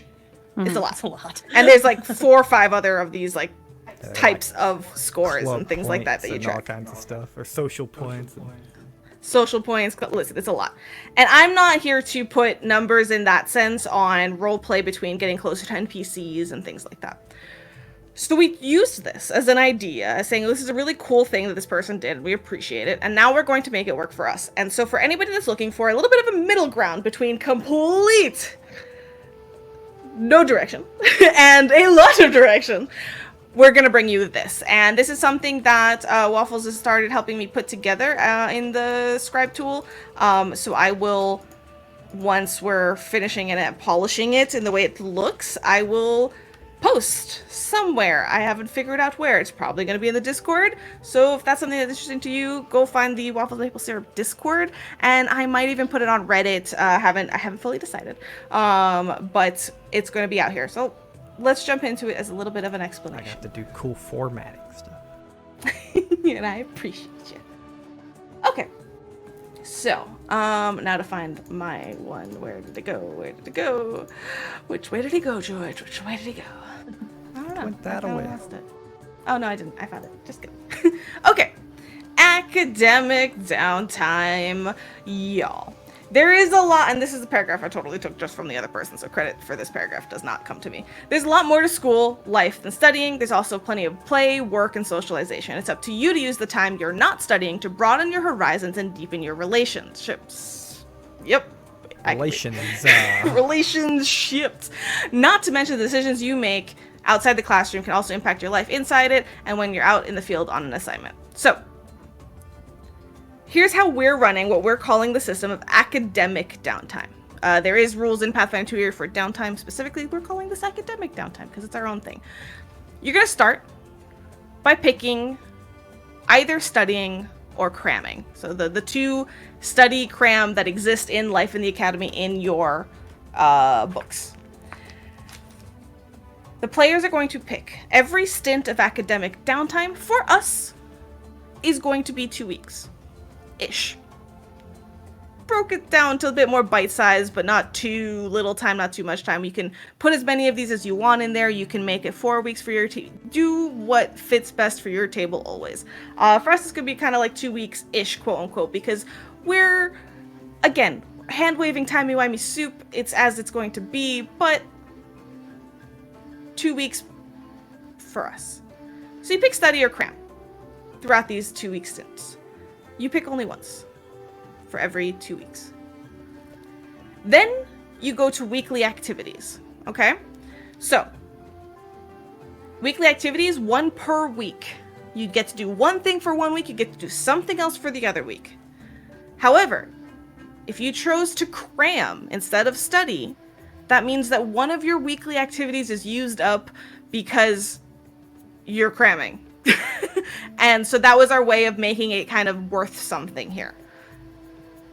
Some of the weekly activities that you can do are going to be participate in a club, which we have listed out, which not actually in the book, y'all, but we are making. There's a lot. Give like 2 or 3 just fun examples. Can I pick a couple of my favorites? Yes. I'll pick 2. Specifically, theater and esoterica. Yes. Esoterica. So, for example, Those are the 2 using I would be those- joining, by the way. Me Yeah, and myself there's and things like maritime club, rowing club, theater club, expression club, naturalist club, esoterica, workshop, all sorts of things. The point of these clubs is the reason. So the weekly activity, participate in a club, is simply ways to participate with NPCs and have mini adventures, because other NPCs might be in these clubs, and I have, as a GM, a list of those things that I can share behind the scenes as well. What this allows is, even if a player is not maybe comfortable figuring out a way to engage, let's say, Arafe, you wanted to talk to Anchor Root, you as a player don't necessarily have to be like, okay, how do I want to talk to Anchor Root? But I can, if you maybe join the Naturalist Club, Anchor Root might be there, and it just kind of forms more. Oh, I don't know if you want to talk to me. I have cuter friends now and little crane birds. Oh, And shots instead fired. of the hey you up, you just go pick mushrooms with Anchor Root. Exactly. I like it. That's good. Um, That's good. So let me read through quickly the weekly activities that you can pick from. So participate in a club. Build. Build is beginning a project or crafting a project. Develop understanding. Develop understanding is focusing time thinking about, asking around about, or trying to interact with a particular NPC or a topic. So if somebody wants to research their personal backstory thing, that will be develop understanding as well. But if it's also like, I am very curious about Mariama, I would like to expound on that. Same. You would pick Want to develop follow them understanding to follow as them your for weekly a activity, week. and you would tell Mariama, and you're gonna work with your GM. Another weekly activity is personal development. These are kind of interesting because this is a way for you to spend that extra time. Again, this is not school time. This is outside of school time. This is your time to potentially work on yourself. So it's going to be things like, maybe your character wants to learn a new language. You're in a school. You have resources. This is a great time to, with the downtime, maybe you're going to start picking up a new language. Maybe you want to pick up a new lore. So there's linguistic development, there's epistemological research, which is learning a new lore. Mystical experimentation is interesting. You can kind of try to push your magic to its limits. Spellcrafting. You can make a new spell. You're at a magic school. Make a new spell. You can tinker. You can learn all sorts of cool alchemical crafting recipes or things like that. Combat training to train some new skills. Refining techniques to hone some combat skills as well. All types of things that you can do. So I boiled this down a little bit simpler to the crew this past week, and we chose some things. Yep, right away. So- Definitely chose a few things. Definitely 2 Definitely exact names. immediately. And maybe I had to be like, no, just choose the one Only thing 2 for each week. things. This was I not a love. struggle. Duval. Can I totally throw you under the bus? Because it's gonna crack me up. Tis the fucking season, Sarah. Yes, of course you can.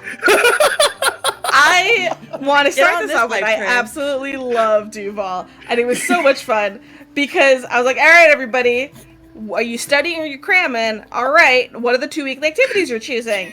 And Duval's like, okay, so I want to do these 5 things in week 1 and these like 4.5 things in week 2. And I was Like, maybe if I talk to somebody, like maybe it would be 3 or 4 or 7 things. I was like, Duval.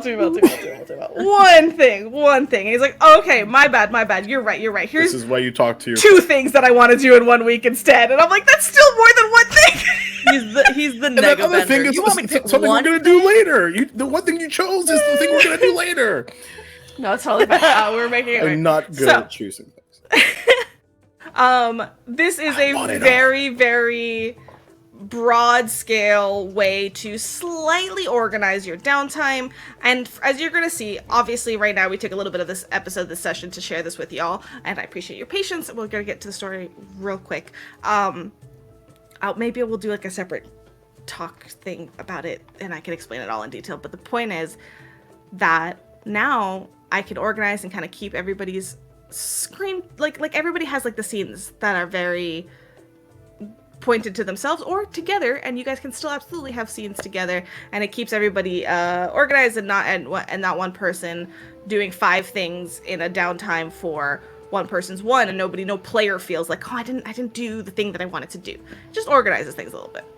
So enough of that nonsense. We continue. Thank you for sticking through that. You complete your task for teacher out, and the days continue. So we zoom back out a little bit. Classes continue. Classes move forward. And we take a look at one individual. All of you are continuing your studies in your branches. However, Ark, you switched branches. Yes. And what I'm saying is that every person picked study as their activity, except for you. True. Truth. Truth. Truth. What Facts that means of is life. for this quote-unquote first week of time, Ark is head down, focused. Now, when perhaps people come around to bring you to lunch and knock on your door, what would they see when they open the door? Yeah. So this normally, like we've seen it once, this normally clean room with like, I think it had one thing that was kind of out of place, but it was like purposely out of place. This room has like as many books as the library will allow them to check out. And if that's 50, then it's 50.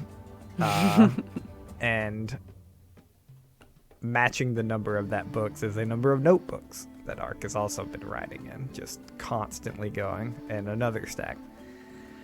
And much like a lot of movies you see when people are doing like intense research or something, there's a pile of crumpled up papers like in a corner from where like he's like, no, and crumbles up a piece of paper, throws it over there.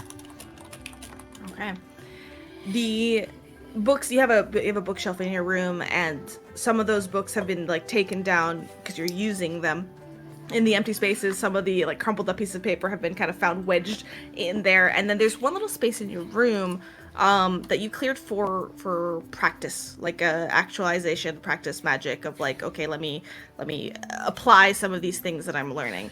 Now, when people kind of interrupt you when you're in the midst of things and saying like, hey, I didn't see you at breakfast, where you want to come to lunch, what's the kind of response that they get? It's very disconnected. This is very head down. They're like, hey, I brought you food. He's like, yeah, the table. Doesn't look up from the book. Probably like there's another half-eaten tray there from breakfast if it's lunch now. They're like, hey, you want to come hang out for lunch? He's like, after this next test. It still never looks up from the book. Doesn't really matter who it is. Okay. In that, so let's talk about cram as it is actively. You give as the stat block, so to speak. You give everything you have to your studies in keeping with your branch. Now, this skill check that you'll do at the end of the downtime is going to allow you to hopefully increase the level of your branch by 2, which means that you're trying to catch up because you feel like you are behind. When you go to catch up and you're in your classes and you've asked Teacher Ott for more work, you're pointed to Hideaki. Yep. I was gonna ask if I could assist in cramming anyway, so that's perfect. The question I have for Ark is, does he go to Hideaki? If Teacher Ott tells him to, then he does. Okay. And we saw a little bit earlier. Can I interrupt really fast? If he doesn't, Hideaki would talk to Teacher Ott to talk to Ark too. Interesting. So, in this, I want to peek because we talked a little bit about some of the things that are happening actively in your cramming, in your studying. You're put on office hours as well, helping some of the students. We had that amazing moment where everybody tried to help Tal. So we know a little bit of like the day-to-day of some of the extracurricular things that you're doing to try to catch up. But I want to pause that to look into what Ark is feeling and thinking about coming into this later than everybody else. So let's start there. Does Ark feel like he failed by picking, that he made a mistake? Is he admitting a mistake in picking Rain Scribes? No. Great. Absolutely not. What is the story he's telling then, if it's not a mistake? When asked why he changed, what would Ark say? That's not what he's ready to learn yet. Yet. Yep. You're prioritizing He's gonna something learn else. everything and be perfect at it all. It's just that's not the step that it's in right now. Why? Because it's not his strength yet. You need to build onto your strengths before you can bring up your weaknesses. I see. And let's say this is a conversation with Teacher Odd. And why did you decide to change to the Cascade Bears? Because that is my strength. What aspect? The systematic arcane nature of the magic rather than this is what plants do. So you're looking for more concrete results, almost. Would that be accurate to say? Sure. And are you interested in the utilization of the magic, or are you looking more into what makes magic tick? Yes. Both of To them. both those? I see. Interesting. Well, in your attempts to learn the material, I want to make sure that the best way to learn is to teach. So join Hideaki in the office hours with me, and go ahead and help some of the other students that need the assistance. You seem to be picking things up quick. Additionally, if you're looking at the applications of magic, again, alone there's only so much that we learn. Come to me in a week and let me know what your thoughts are on how you're going to bring about the application of magic to more individuals. Can I ask what you mean by that? Of course.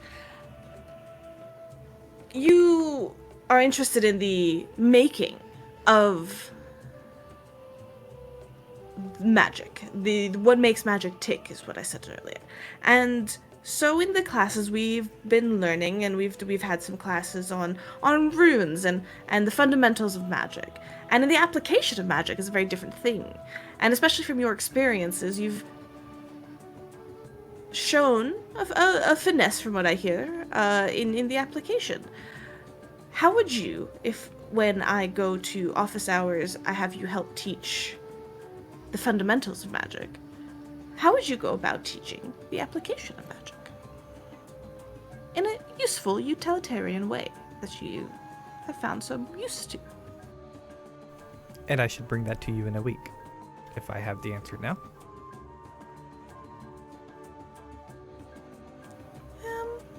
You can tell me what you're thinking. I think the ideal way to learn to apply magic is to put somebody in a safe, dire situation. I see. So, Now, Mafika has a club, or has some of his extracurriculars tend to be fighting matches and you know, the monthly tournaments that he likes to hold. Yes, the one we won. Right, yes. So in that sense, are you looking to do something like that, but perhaps with a little bit more magic involved? Mafika likes his athletics and his hand-to-hand combat. Are you looking to... How would you do so in a magical sense? I believe, at least as I was taught, that magic is best used in motion in a combination of martial prowess, and one without the other is much less useful. I see. Well, you sound very passionate about it, so in a week, bring the proposal to me, and perhaps we'll get you started a new club. Sure. Would you call it... Is it sparring, or what do you think would be best? I will bring something back. Excellent. And so... Go ahead. Sorry. And just to make the tone of, because I know we're not going to roleplay it all out, to make the tone of it clear, Ark is 100% fine helping Hideaki teach other people. If there's ever a part where Hideaki's attempting to teach or help Ark, he is very resistant, if not combative. And you notice that Teacher Ott has not placed you in that situation. Now, we could identify perhaps another time if Hideaki does do that or not. But as of right now, you are both tasked with teaching others. For sure. And we shall see how this club proposition goes to determine perhaps if there's other teaching aspects that'll happen there. For sure. Perfect. But all that through your very studious and hectic studying to try to catch up because you need to be with everybody else. And does it bother Ark just a little bit that Hideaki is still the go-to, even though you seem to be doing all the things that Hideaki's doing? You're teaching the classes, you're teaching the extra help afterward classes just as much as he is, and yet Hideaki's still the go-to.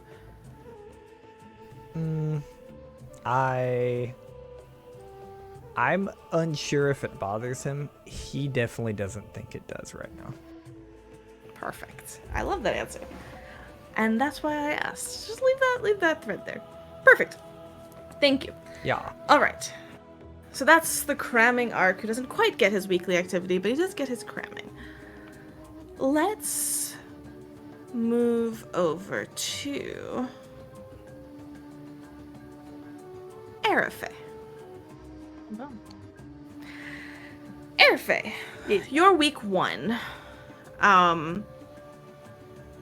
You know that your friends have their eyes on the Tree Stump Library, repurposing it now as a club, and honestly, you're not quite sure what the plans are yet. None of y'all have had enough time to really, plan it out. So if there was time that you wanted to potentially take a look on your own, now would be the best time. Yes. So I think the first thing that she would do, because it's just kind of something minor that I want to do that I just want to throw in there as well, is the minute we get back from the tree, yes, Arafe has had a letter sitting on her desk for 2 weeks that she's written. Letter time. I'm so excited. That she has been debating sending, and she finally looks at it and reads through it again, and she is going to send that off to Infar. Okay. So that is going. Would you like to read a letter out loud? I can read a letter out loud because this one I kind of like. I had this in my DMs so long ago, and I have been only freaking out a little bit every single day. Okay. This is a long letter, so I will. Let's go. Still read it though. Okay. Take your damn time. All right. It says, Dear Infar, I'm sorry I've not sent a letter for some time. Things have been quite exciting at Magaambya, and I send this letter hoping you are well. I am so sorry to hear of Fallon's injury, and I'm hoping the recovery is going well. I'm sure the village is doing all they can to support them. Fallon has always been strong, and I know they will recover quickly. I wish I could give any aid, but it seems I still struggle to find the power locked within me. But one thing that has come from my time here, from my time with the people here, I believe I know why I have struggled for so long. Infar, I am empty. I watch those around me, those with so much more talent than I, and I see the difference that goes much farther than ability. They know who they are, their past, where they come from, where they wish to go and do. They tell stories of their homes, their families, their struggles, their accomplishments, their purpose, their memories. I don't have that. I'm empty. Simply Arafe. The narrative I tell about myself are those of a lore keeper, of a liar. I speak not of memories, but of stories. Someone who knows the tales but did not live them. I'm a character playing in my own life story.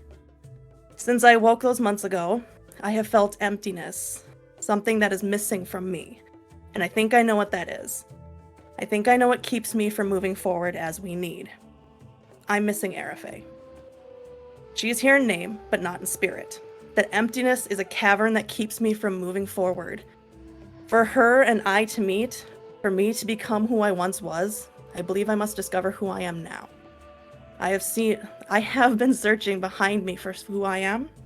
Perhaps I need to look forward instead.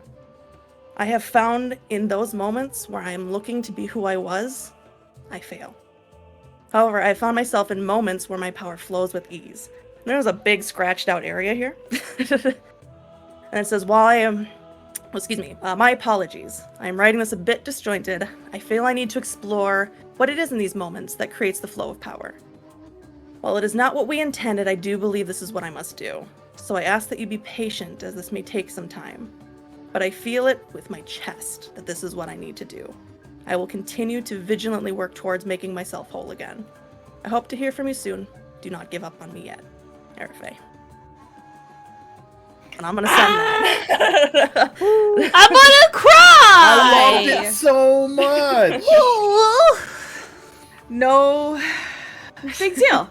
Just a huge deal. Just the biggest deal. Just Big the deal. biggest deal. Okay, so you get that out Yes. and you write it. It was already written, you said. Yeah, I wrote it a while ago. It's just one of those of, after we come back, there's truth to it, and even the scribbled in part that I know what it says, but I took it out, is truth. So I'm sending it. Perfect. So you go and you send that out. After you send that out, you have in between classes and in between conversations of future plans for the Tree Stump Library turned clubhouse. You know that you have questions. And perhaps some of the interesting things that you can find there you have not found yet in the library that you've looked at. What do you do? So I, in the times where I can, go to the Tree Stump Library, and I am trying to find anything that I can on shadows and living shadows and how to unlock shadows, because I have no idea what I'm gripping for right now. Absolutely. So, you go, and do you tell anybody that you're going back to the Tree Stump Library? No. Nope. I will say So- Tal spends 99.9% of their free time inside that fucking stump. Okay, so I guess then it would be Arafe would really be going then at night when we wouldn't be there yet because it's still not clean. Because she's essentially trying to get around people seeing that she's doing this. Yeah. Mostly because So she you does saw- still understand that people who hear voices and people who say they talk to shadows probably isn't considered the most normal thing. So you Yeah, not like dragons inside their head or anything like that. Yeah, or strange fey creatures who talk to them when you're dead. Or So 5 you- years old. Or Yeah. No, can't relate. None of these people. Can't relate. so you look, Arafe doesn't share her problems. She doesn't want to burden you with her problems. Jacob so you knows that feel. see Tal and Hideaki. You didn't see Ark at dinner today, but you had your dinner with them like you normally do, and you meet up. And after a while, head back after hearing lots of stories from the classes that you don't have overlapped, and stories in exchange for the ones that you do. You return to the Spire dormitory and you wait. And, maybe one of the nights you usually hang out in the common rooms, and eventually it gets late and everybody trickles to bed. Tal, tired, heads to bed, and you say your goodnights and you head to your room. And you wait a little bit before you head out again, crossing quietly across the night campus towards the tree stump library. You have dark vision, correct? Yes. You don't even worry about light as you enter the dark, dark tree stump library. You take a second and you breathe the smell of dust and books and the quiet. Nothing stirring. The spell schemes you've rehomed towards in the Spire dormitory for now. It was quick, just because I forgot to mention it. They found some of the frog spell schemes that were by the pond right outside the Spire dormitory, and so they have friends that they hang out with, and the dragon are fucking ate us, man. And they stick mostly to the Spire dormitory. They usually find their way into your room as their home base, but otherwise, the rest of the Spire dormitory folks have also made friends with them and know that they're around, kind of a deal. But they're there. You've left them there. If they were folded quietly and sleeping, it seems, and headed your way back to the Tree Stump Library. You close the door softly behind you, and you just let the stillness wash over for a second. There's books here for you to peruse and interesting things to find. But before you even go to start, cataloging or looking at books or looking at inventories, the darkness and the quiet are comforting. And then in the corner of a dark, shadowy room, a shadow steps forward, away from the other shadows. It's nice here, isn't it? It is. It needs a little cleaning up of And she kind of looks over at the dead silverfish and go, but I think it will be nice. It could be cool. So what are you looking for? Ways to help you. To help me? Do you even know what I am? No. And that's kind of where we're trying to start. Shadows, huh? Kind of almost like you wonder, was she reading? Tal has a connection, a mental connection with her familiar. Hideaki does too. You've spoken to this shadow figure, but you haven't felt them inside your head, not like that. And yet they still say things like they know.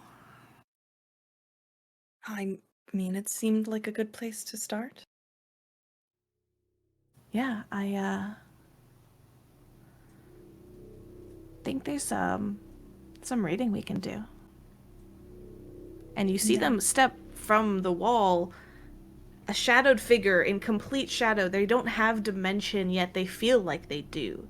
Because in this dark, dark space where at most the moon is filtering through and some of the lights that light the campus filtering barely through the trees and the space that this little stump is tucked into, all it really does is create lots of overlapping shadows. And this figure seems to walk freely among them. No longer just a hand coming from your shadow, but simply a shadow in a shadowy room. And they walk along the walls and through the bookcases. And they look and they search with you. You don't see that they ever touch a book or move a book, but they talk to you. And they read spines and they read what they see, and they start pointing things out to you. So to start off, and again, this is throughout a couple times where you come and visit and find opportunities to do so, why don't you make me a society check? Oh boy. Okay. Or, well, this is an interesting one because we're looking for shadows. It's not a particular... I want you to make any arguments you like. What would you rather? Let's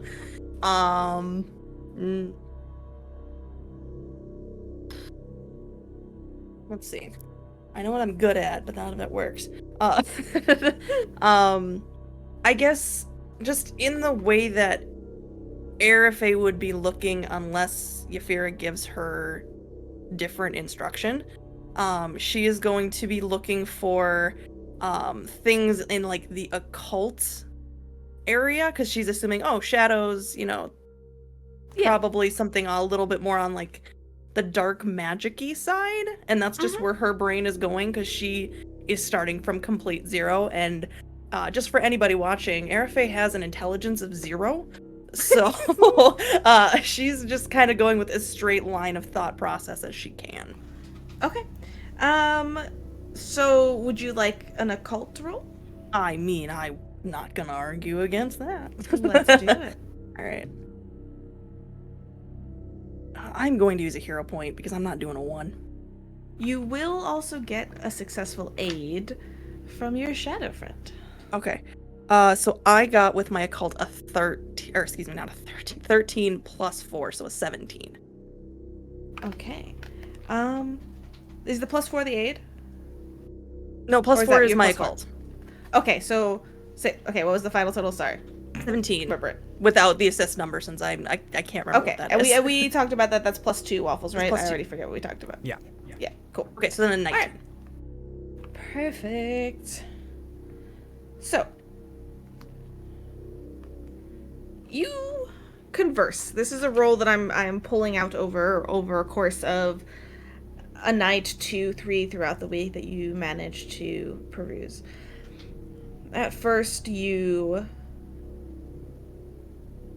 realize, oh, this library could use some sorting, because, you know, you go to one section and you're like, oh, yay, something occult, and then the next book is, like, about butterflies. Like this library is a mess, and it makes it rather difficult, but perhaps with some organization. And so perhaps maybe at first it starts with that. It starts with you taking some time to chat.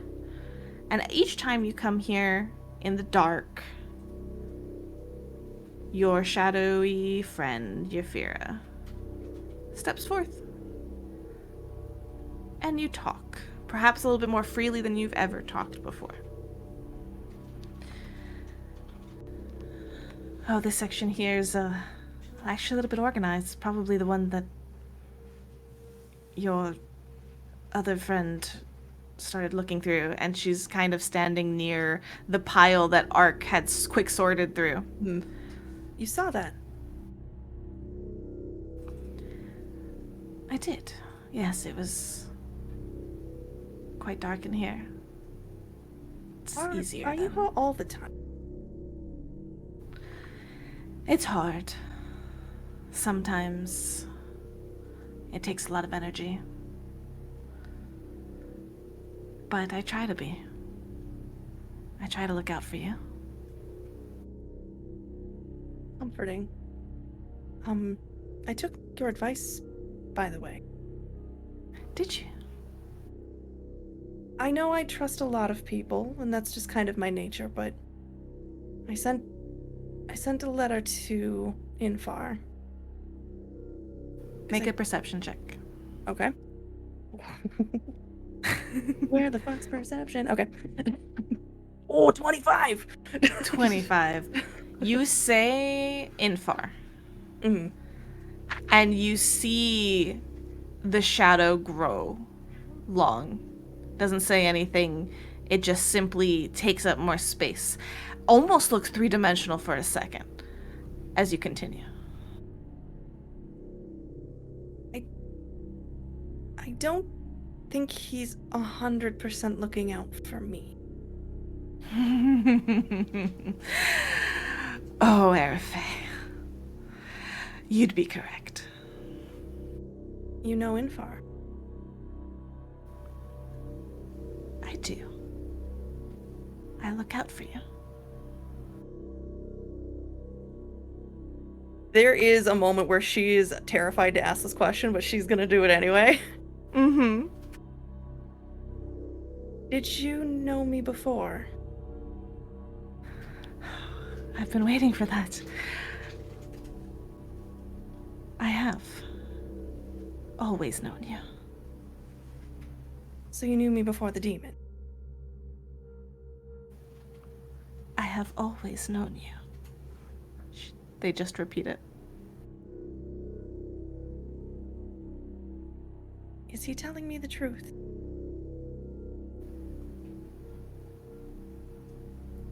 They don't respond.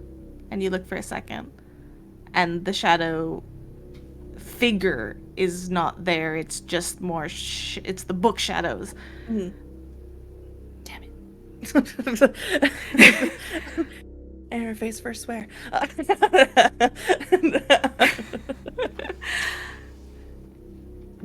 You And so continue. Yeah, so she's disappointed, but she's kind of clocking that there's something that forces that stop, and she doesn't know what it is. You're there for a little bit longer, continuing to organize, potentially continuing to peruse these books, and you, perhaps an hour later, you hear their voice again, coming from a room to the side. There's some interesting things in here. Right. And so she instantly gets up. There's a lot of trust with the shadow creature. And she doesn't know why. But I mean, kind of the insight is Arafay doesn't have a lot of experiences to pull from. Mm-hmm. So she pulls completely from intuition. That's fair. I like that a lot. Because she has no experiences to pull from to be like, oh, this has hurt me in the past. So she's complete intuition. And something about this makes her go, yeah, okay, she's got me. And she's gonna go into that area with the shadow and look around in there. If Tal were here, which Tal is not, they would recognize which room you're going into, because this is the room the Tal found some dubious research in prior. I did clock that one when you talked about it earlier. I was wondering. And again, this room is moist and has so many partially chewed books and scattered papers. Then this is where one of the nests were for the giant silverfish that just kind of is like gross in here. There's a crack in the wooden wall that drips still with the moisture, covered in mold. And as you look through here, and you walk in there, and it's not... You don't see Ephira when you walk in here. Their voice came from here, but you don't see them when you walk in. And you find the same thing that Tal had found. It seems to be a bunch of books, again, chewed over hard to really get a bead on. But there's interesting books here about potential positive uses for spells considered evil by the world at large.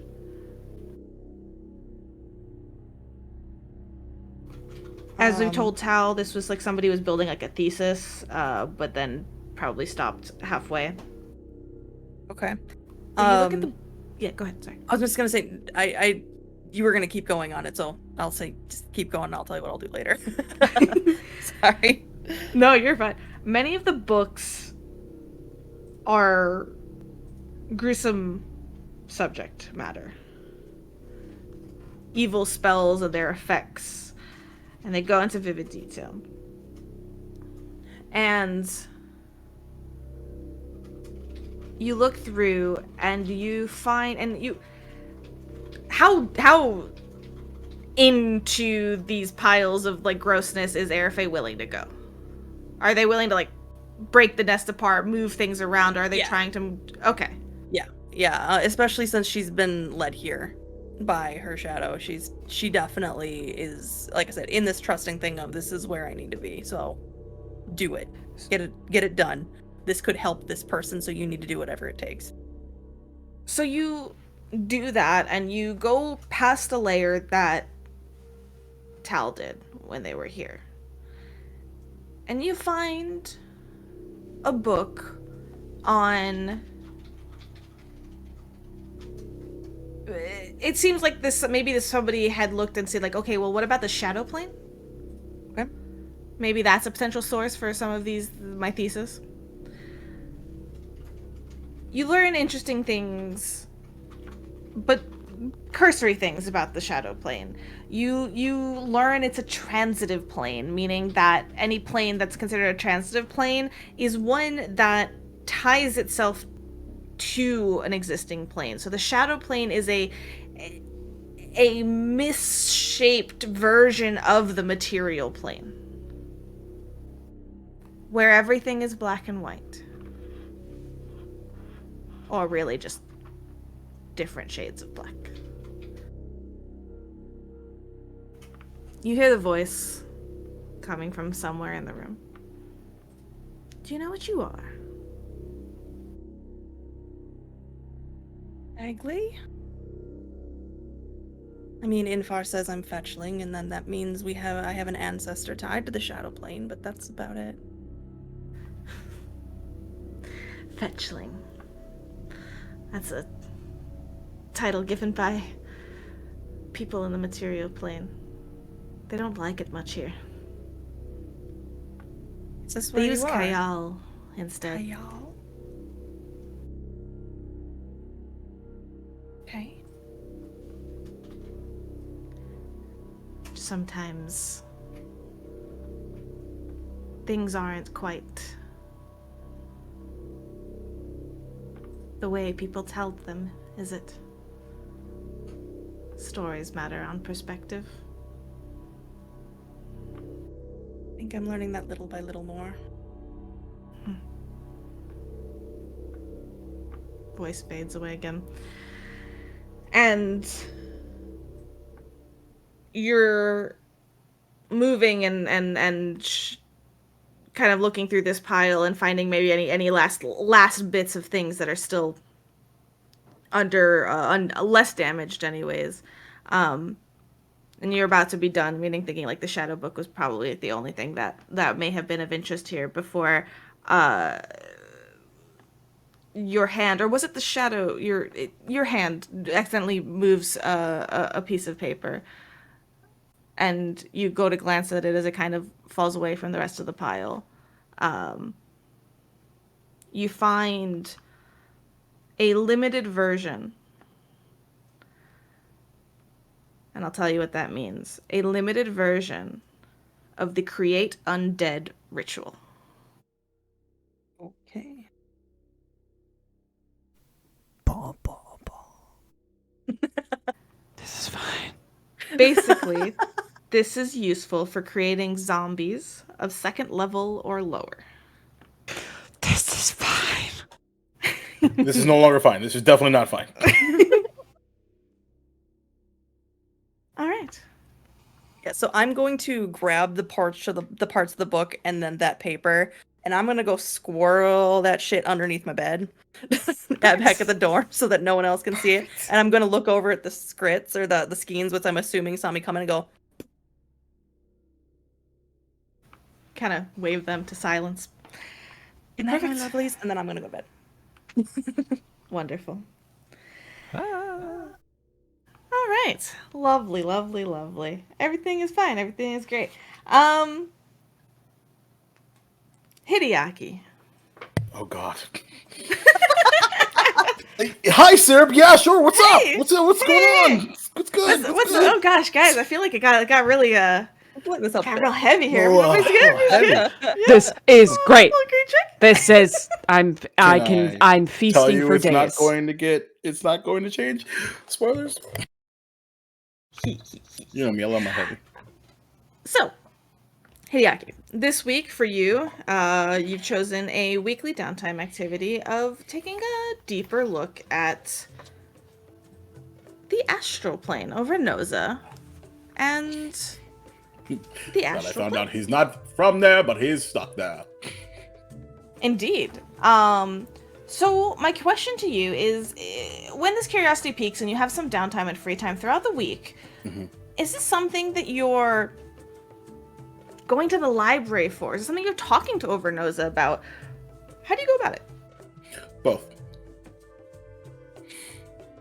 Oh, sorry. Let me undo the push to talk so I have hands.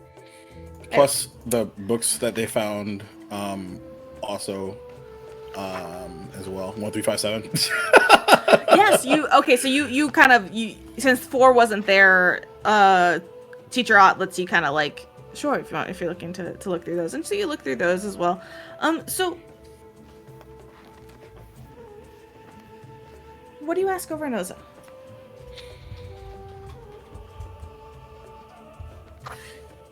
He'll I kind of imagine this is in his room. Before he asks that, the conversation that they had earlier, about like I'm not from there, sort of sticks in his mind a little bit. Yes. Hey, so I know that you kind of know what I'm going to say before I say it, but I think something that I learned is that I've made a lot of assumptions. And even though you know all of those, I think it's important, and what I've learned lately is it's important to not assume that people know things. And you know how I look at Tal, RFA, and Arc 2, right? They're my family here. And that's true. Sure. But I want you to know I didn't forget about you either. Well, you can't forget about me. I'm in your head. No. But that's kind of the point. I took that for granted. Well, I appreciate that. So, Speaking of assumptions, I feel you have something on your mind. always. What's the question? You said you're stuck, right? Yes, I am. What happened?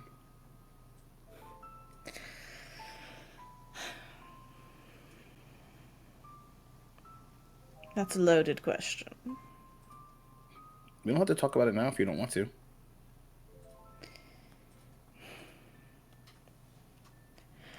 It's an interesting one, and I don't know if one that you are truly ready to hear.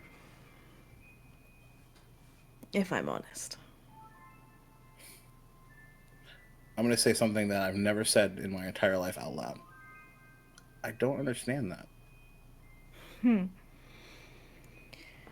I have found that allegiances and ties to the material plane, not to the material plane, but to you and those on it, have your ties and your connections and your allegiances. It's something I've found personally. And what I knew, I was not one to not appreciate the fine pleasures of life. I had it good when I was on the material plane. Had things gifted to me, and I protected in exchange. It was a deal. and one that I kept my side of the bargain for. And it was turned on me. And I was tricked. And here I am. That's the long and short of it. Hold on. Wait a second. So you were betrayed, and then suddenly... No, you skipped a step. How'd you get to the village? There was no village before me, Hideaki. It wasn't called Treetop Village.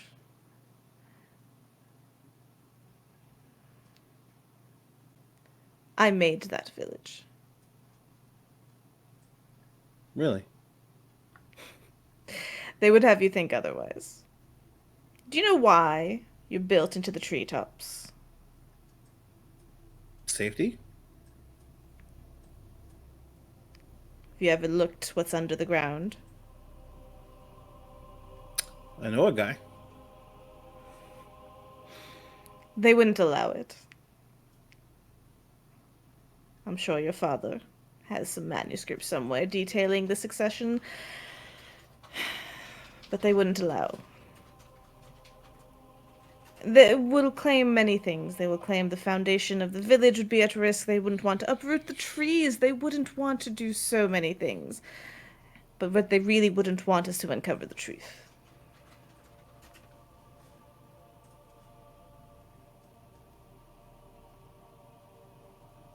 Does my mother know?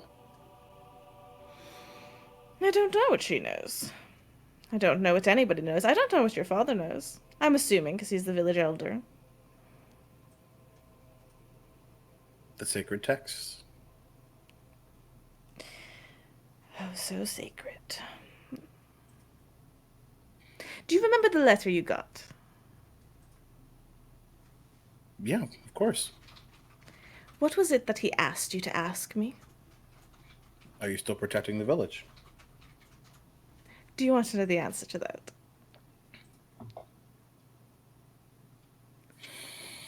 He'll kind of sit You back in want his to bed. live in your assumptions for a little while longer.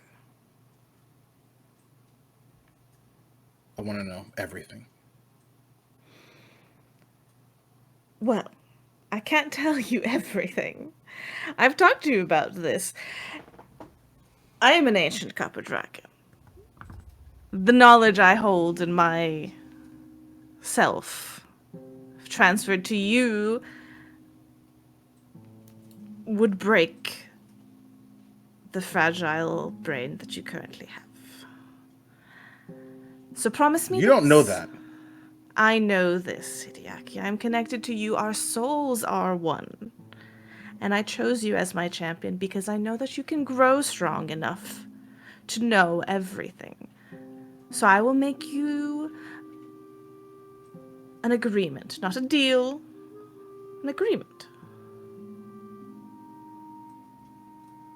Grow strong, Hideaki, so I can tell you my full story, because I want it to be known.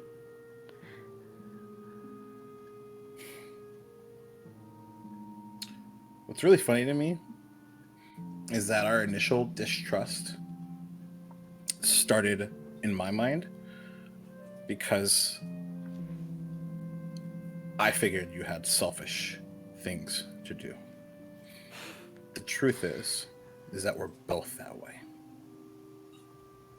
Selfish. Yeah. What's your selfish endeavors?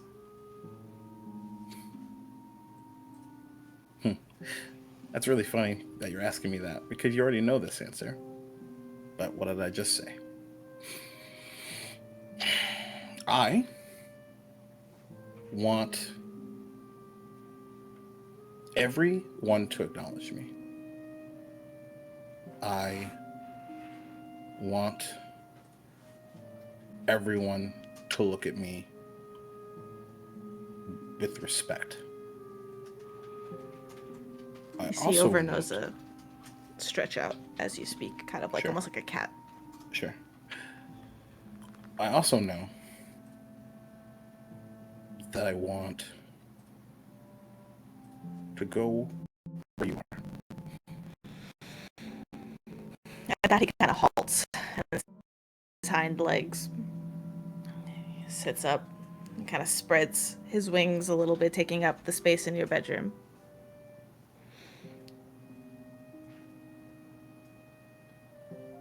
Why do you want to come here?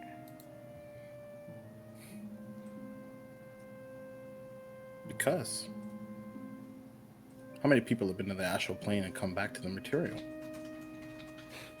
It's a hell of a story. That's true, but I'll tell And you also, this. to free you, wouldn't I have to go there? Haven't quite considered that yet. And he chuckles like a deep, throated chuckle, things are timeless here, Hideaki. The astral plane exists outside of time. It has been a long time.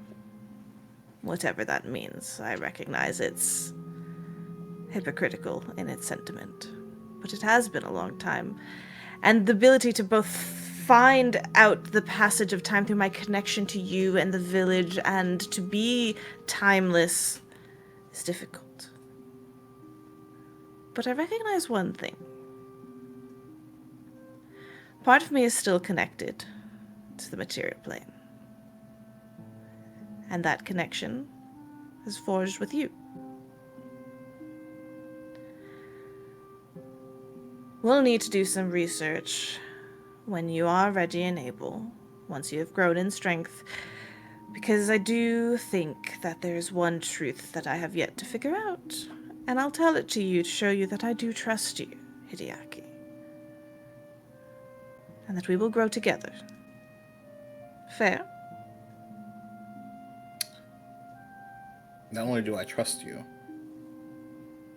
I care about you and your well-being too. He chuckles again and kind of his tail wraps around your, just kind of sweeps to around your leg, kind of just oh yeah, we're close, but not necessarily anything else. And he sighs. Those that return from the timelessness of the astral plane find that the debt of time catches up to them.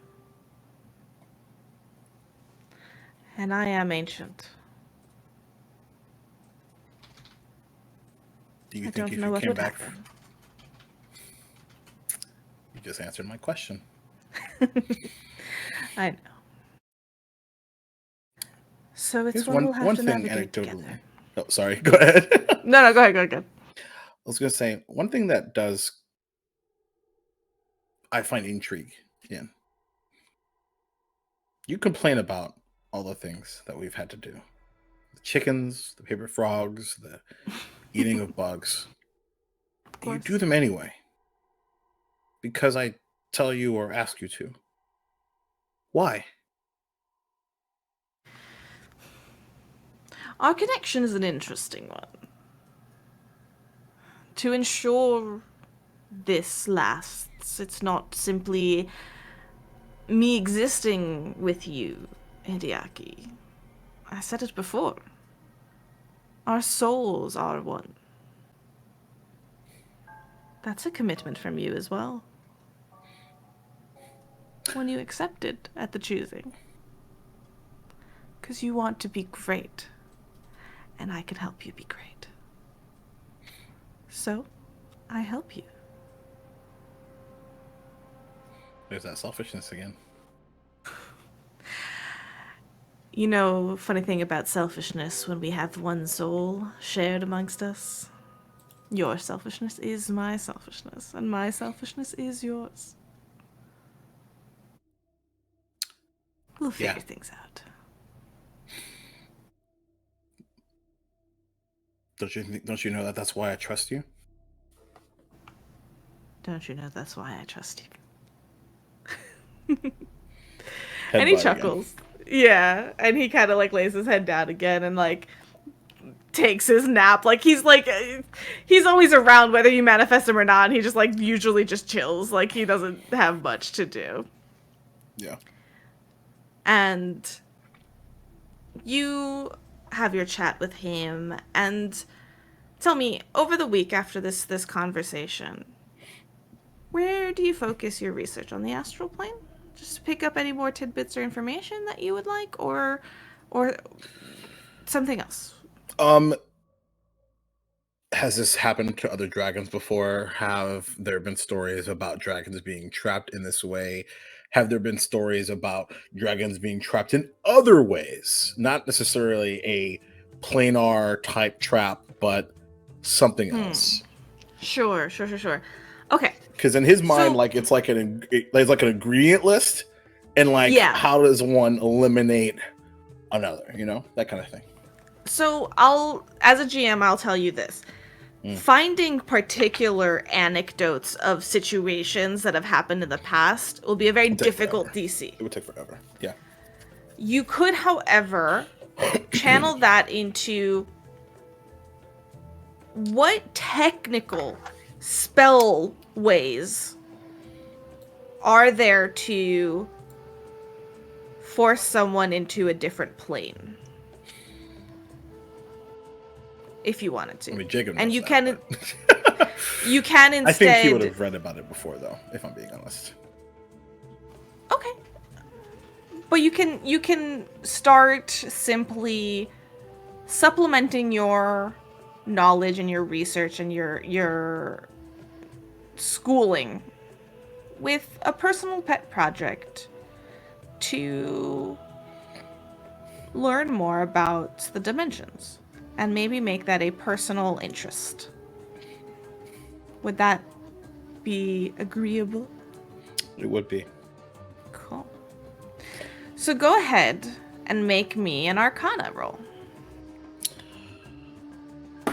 In case you guys and anyone else forgot, this is a TTRPG game where we roll dice sometimes. Just in case we needed to make sure that you all knew. Did you let you know? Haha, we almost got you.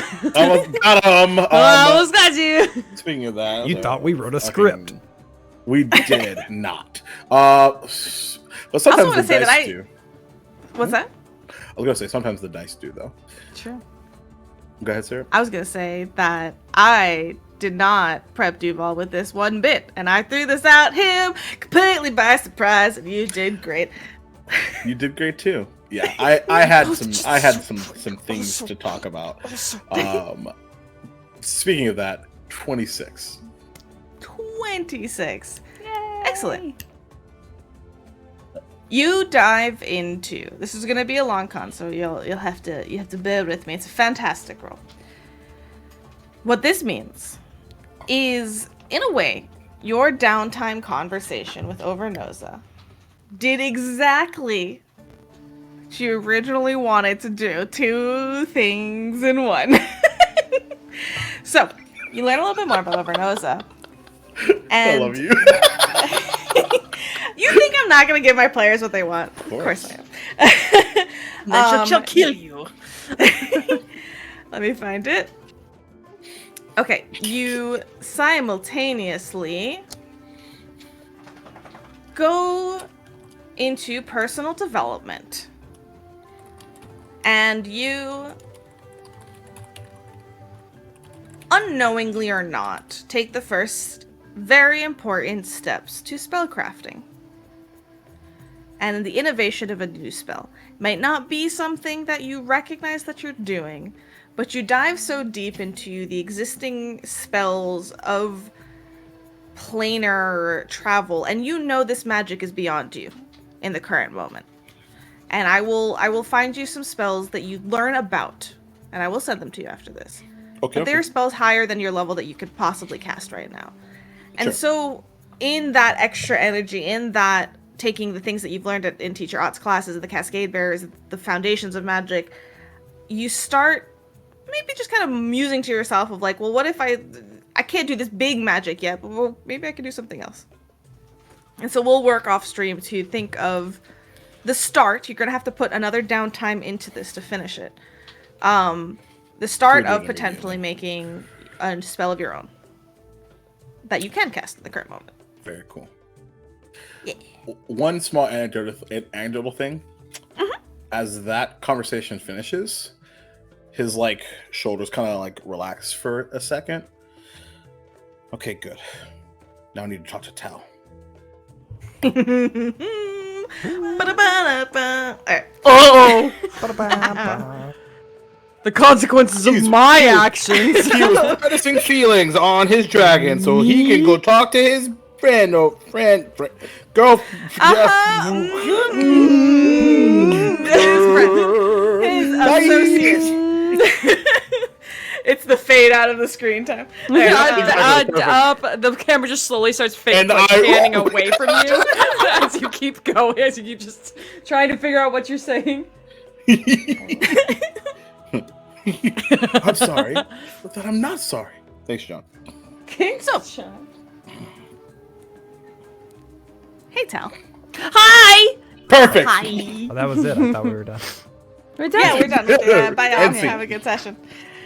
Oh, Maria, happy hamster. You've been so patient throughout all of this. I've been, but I don't know if patient is the word. I've been yelling in every text form possible.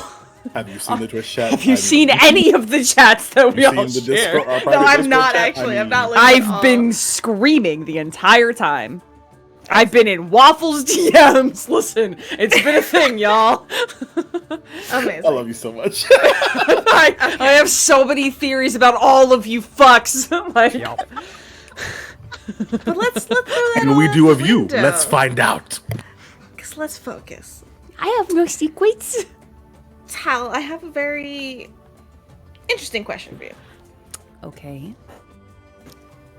The start of the day involves daily preparations with Nim, your spellcasting conduit. Because the way witches work in Pathfinder2e is that they know the spells that are gifted to you by your patron. Show me a little bit. Let's just reveal the curtain a little bit. If we, as the audience of the camera, zoom in to the room that Tal's in as you wake up in the morning. How do you go about your daily preparations? What does it look like with your interaction with Nim? I would love to see a little bit about that. So I think for Tal, it feels so incredibly mundane because it's something that they've done like basically every day since they've known Nim. So it's like, you know, having a pet that you take care of every morning. You do the same thing every single day. But I think what it is from like an outside perspective, Tal makes sure that Nim gets food because Nim is, to Tal, a very physical creature and needs to eat food. And then as Tal is getting ready for the day, I think they talk to Nim out loud Yes. constantly. With no, like... Nim, I think, was, until they came to the school, they're basically their only real friend. Everyone else was like family, you know? Right. And so they tell Nim everything. Absolutely everything. Does Nim inherently suggest to you, like the spells for the day? Like you're like, you know, you wanna have some protection, you know, less in the specifics, but do they, through simply like emotional connection and inference and intuition and this connection that you have, maybe without realizing it that it's a communication, simply ask and explore your feelings Yes. for the day?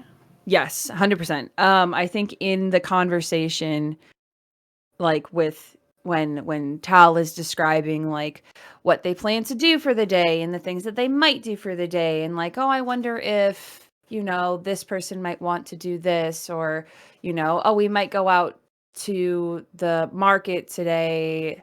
I wonder what we might, you know, find there. And Nim, like, maybe chiming in with like the feeling of like, oh, you better bring, you know, something that can help you focus more, you know, so maybe like preparing guidance or something like that. Or everything is definitely an instinctual and almost like in a way, like that instinct, that like animalistic instinct in a sense, though not that like primal.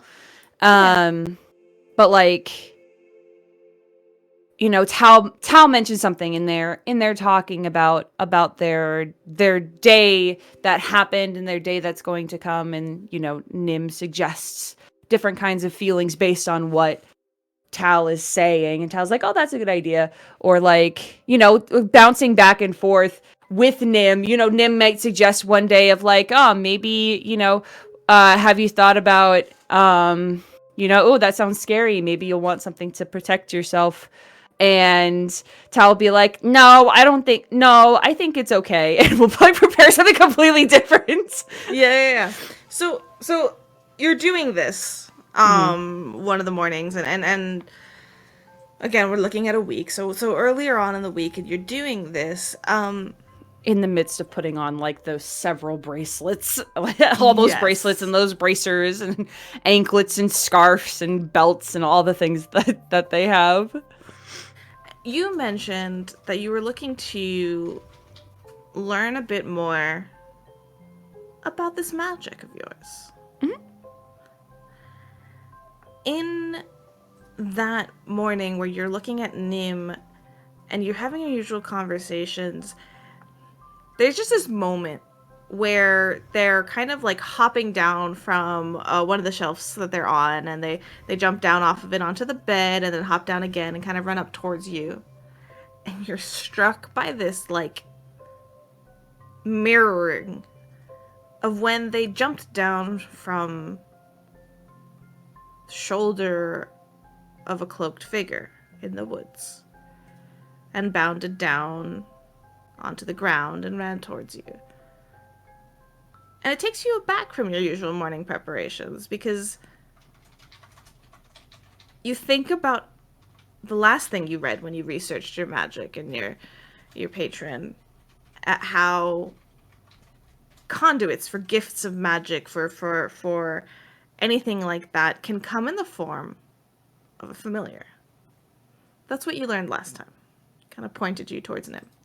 And then you're struck by the similarity that you're like, oh gosh, that looked a lot like the time that Nim was on that figure's shoulder and came back to me before I awoke. Before I had to turn around and choose. And you look at Nim for a moment, and you feel this sort of questioning coming from them. I'm gonna reach down my arm like I normally would to like let them climb up. And I imagine that I have like a small mirror or something that I'm like looking into, so I can like see Nim and me and all that. It's hanging in the back of your door. Nim, I have a question for you. Curiosity.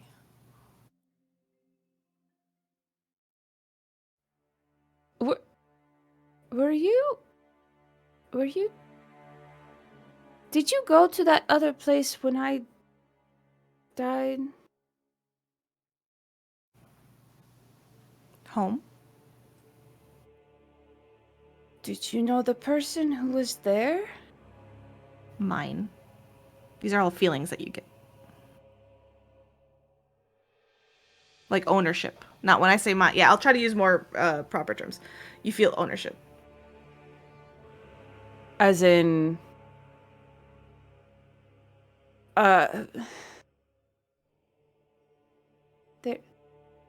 They're... Like, what do you mean? They're yours or you're theirs? Confusion. Do you know who they are? Ownership.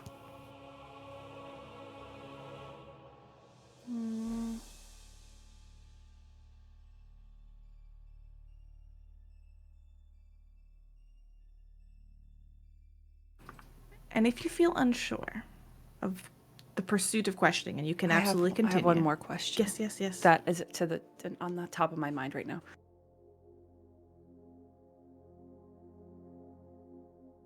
Nim, did you choose to be with me? Or were you told to be with me? Gift.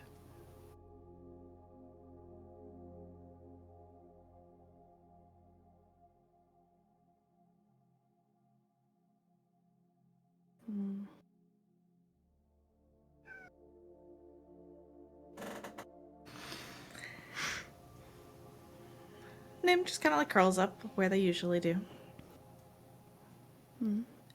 And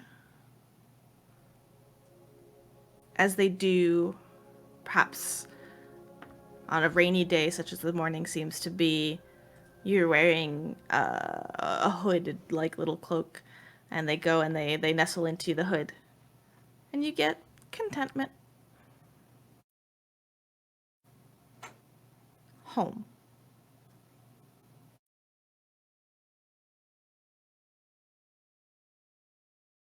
But this isn't your first home. Get like kind of ears flip little as the head turns, and you just get confusion.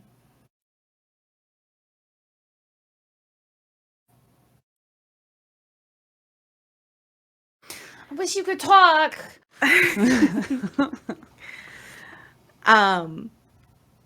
Given these questions, these anxieties almost that this conversation brings, you can put some more time in the week to try to get some more answers. I did a bunch of looking in the regular library, but we just unlocked a brand new library that's in a tree. So I want to dig in that one. What a unique idea that no one's ever had before. Who would have thought? You can go see about the actual play stuff for me. Like, just let me know. Yeah. And I will say this, right? Like, for ease of developing understanding and researching and the like ping-ponging throughout all of these repositories of information are allowed, and as well as asking teachers, as well as all sorts of things to the limitations of what you think your character would do and what you want them to do and everything, which is perfectly valid. But one thing, as you go to like in your spare time do some research, as one of the times that you exit to go off maybe to the clubhouse, you bump into Mariama, who's returning from classes. Oh, hey. Oh, hi. Hi. Oh, you done with classes? Yeah, for now. I was going to go do some reading. Studying? Oh, reading. Maybe. I don't know. Library? I was kind of... You have one thing that always strikes you. Something that you've always been sensitive to compared to other individuals. For you, and you always think back to a couple times that you've been using your magic recently, by the way. You see sometimes multitudes of realities. Sometimes you see two different paths in front of you. And as you glance and kind of bump into Mariama and just like, oh, hey, you feel like there's also a time where you left a second early and didn't bump into her, and you left later and when she was already in her room and you didn't bump into her. And you're just sensitive to this sort of fate that always follows you around. And from your past experience with Mariama, you know that Mariama has a similar thing, that shit just happens to her. And so as you bump and she's like, oh, cool, I'm coming back from classes, I'm gonna drop my books off. Got some studying to do as well. I mean, but I don't want to interrupt or anything. Can I ask you a question that's going to seem very random? Oh my god, yes. Okay, great. Because it's about fate, which is kind of inherently both random and not, depending on who you talk to.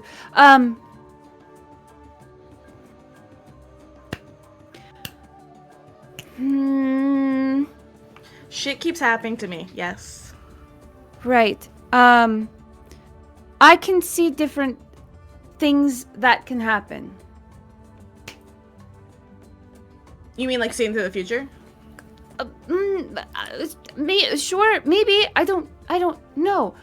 I'm trying to figure. It's somehow. You're trying to figure it out. That's fascinating. Hold on. And she runs off, and she like goes and like you see her literally like open the door down the hall to her room and like toss her book back in there. Be like, oh shit.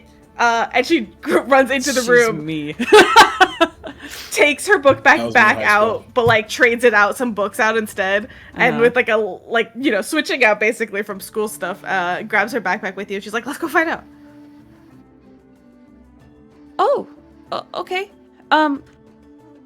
Okay. We're going to go somewhere new. Unless, do you have recommendations in the library? I was thinking of like looking stuff up, like we normally do. Okay. I've had really hit or miss success with Zuma. Like his theories sometimes are wild, but also sometimes spit on. But like also we could just kind of go look through the library together. Like that's cool too. Whatever you want.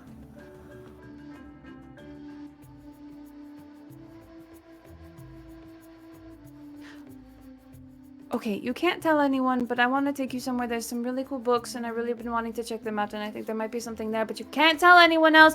You, especially not Hideaki. He'll get very upset. You will not! Make a perception check for me. Also, side note, I have a new ship now. Oh, I'm sorry, I'm like fucking on 45 I'm out of gonna 10 use right my now. hero point right now.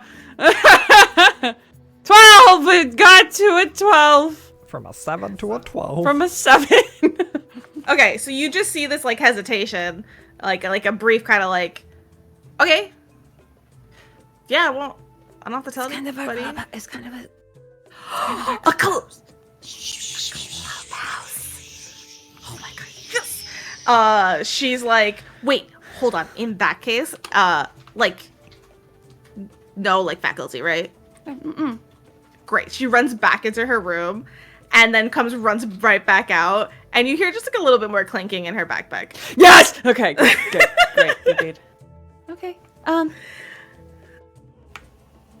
Which way? I will lead. I will take. I will go. We're gonna go to the I will treehouse. be here. She's like not. She's trying to match your energy, and she like totally like goes with you. Yeah. To tree trunk library. Yep. Excellent. It's pronounced punch trunk love. Thank you. Punch trunk love. So sorry. I really want that. I really want it. I want it. I'm like, I don't. I like it, but no. I will say Sorry, you this: had the fun of as you go and take her there, you do see kind of like pinned to the wall of like near the entrance is like a list that it looks like somebody wrote like names underlined, and then there's like a list of like people brainstorming names for this little clubhouse under there, and you're like, it's our board. it's your little board where somebody like put. I will What let you about decide who this? did it. Yeah, excellent. So it's just this list, and on the list is definitely like Punch Trunk Love, and all of the ridiculous puns that Waffles has put in there, and I'm guaranteed Ark has written at least 2 of them. So you go in, And Mariama's like eyes wide. This is heckin' cool. I didn't even know this was like here. Yeah, And there was that's a lot gross. of. You guys haven't There cleaned was. that. We have. Oh. Well, we've been busy. School is. It's kind of stinking here. Hold on.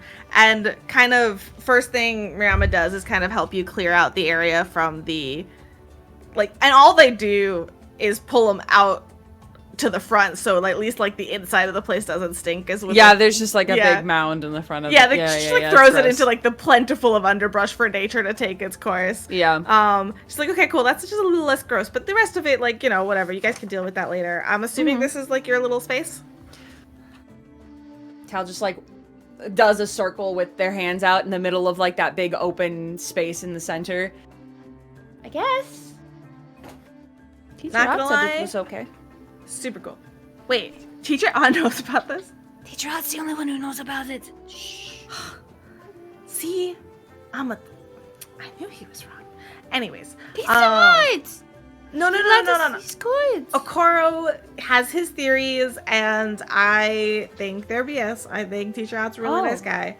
That's all. And Okoro's like, Wait, oh, what it's are so his deep. theories? He's like a deep, dark secret or something. I don't know. Everybody has a deep, dark secret. You know what? Fair. Well, okay, so you can see into the future or something like that, right? Mm-hmm. Okay, and you want to know why? It's yeah. I don't know exactly how I use magic. Just kind of happened one day. Oh, like, so you want to And know it kind of where... is all together, kind of, I think. So, you don't... some people, like, they research, they learn, so, like, they have, like, their textbooks with their magic, and they pull it from there, and so... No. Okay. I walked into a forest one day, it came out, and I could do magic. Are you sure you're not like me? Because, like, I feel like we have the same wild stories. I am! That's why I said it. I'm gonna be honest, okay? You cannot... I'm gonna tell you the story, but I trust you to believe me. Right, you're in the treehouse and no one knows that you're here, so if I, I'm just Okay. kidding. I'm just kidding. She, like, looks at you like, wait, That what? was a threat. All right, so, like, I was doing some complex math. It was in class. It was after hours, and it was like extra credit work, and I was just trying to... I once summoned a devil on accident when I made a mistake with a complex mathematical proof. Okay. Teacher Ott saved my butt, but, like, I tell people that shit, and they just look at me funny, And I'm not lying. Completely 100% is just like you're telling me that like the daily news. Okay. See, I like you, Tal. Like, I can call you Tal, right? Is that okay? Tal, I have to. Okay. Yeah. Anyway, so yeah, I like Teacher Ott because he helped me, and I think that this isn't that weird. And I think you also got out of the forest one day with powers. I think that's true. How did you get your magic? What thing gave you your magic? Gonna double check her notes. I don't know, it just kind of like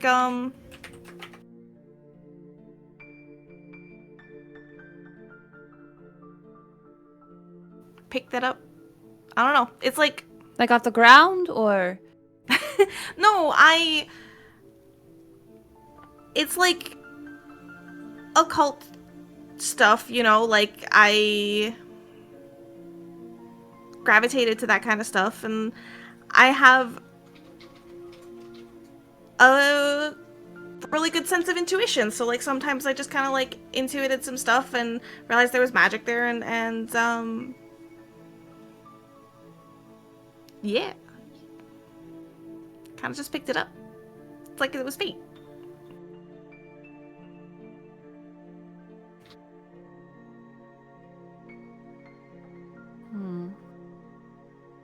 I don't know. I'll tell you about it another time. But like for right now, we gotta do this. Alright, so I think just kind of like wild guess off the bat, you totally met a supernatural being that gave you powers. Mm-hmm. Cool. So let's try to find some Do you info. remember on it. when I died? Oh, are we talking I met them. about? When I died. Okay. I met them. So I'm right. Mm-hmm. Okay, so you have like a patron.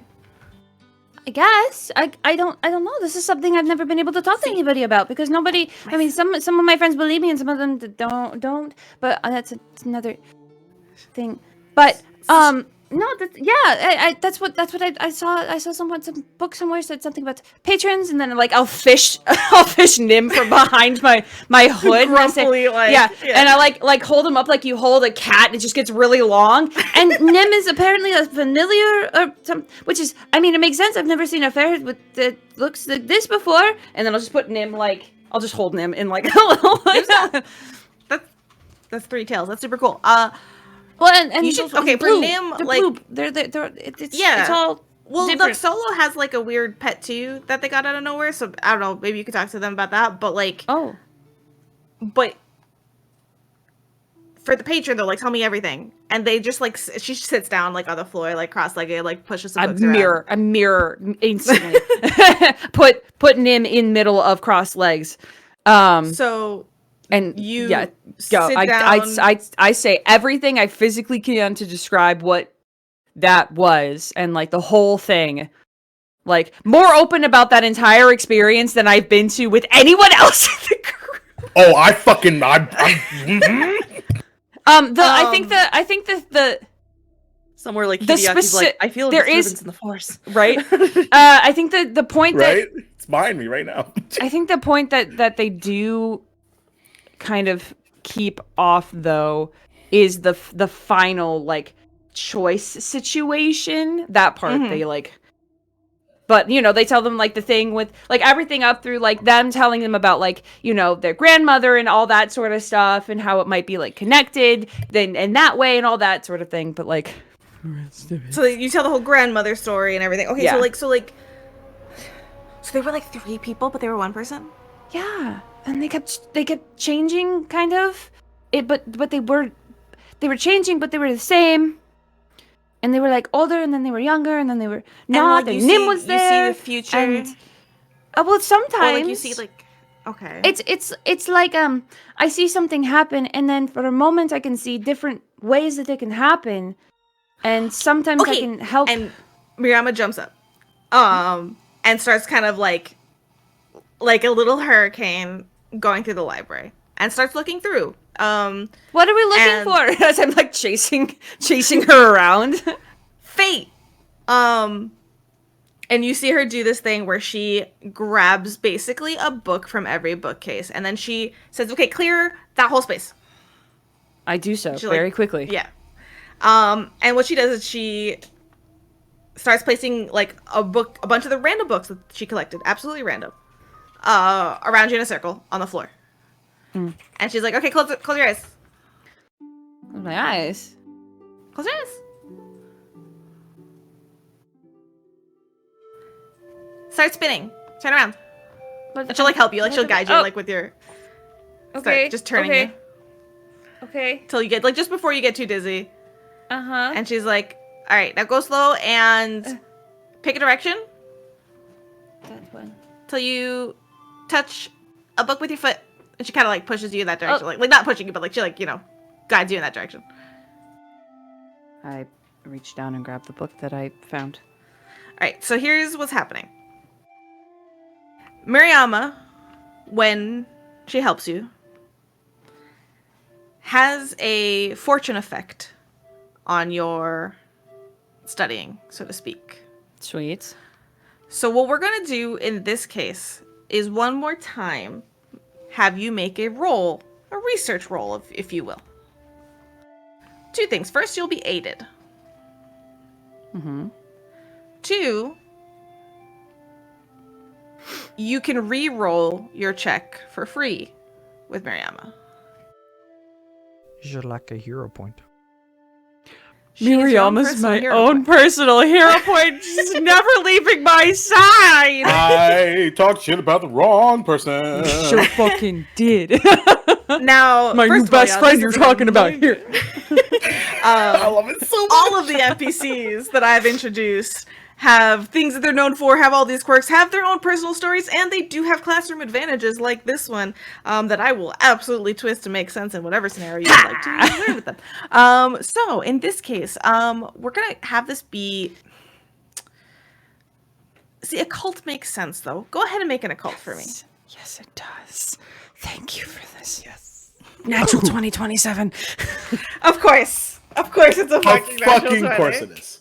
Because you know what? That's the Mariama effect. Because What did I say about the dice? What did I say about the dice? It's true. it's fate. Okay, I didn't even need Mariama's help. That was all can me, you tell Biggie. me what's your what your score is with the additions?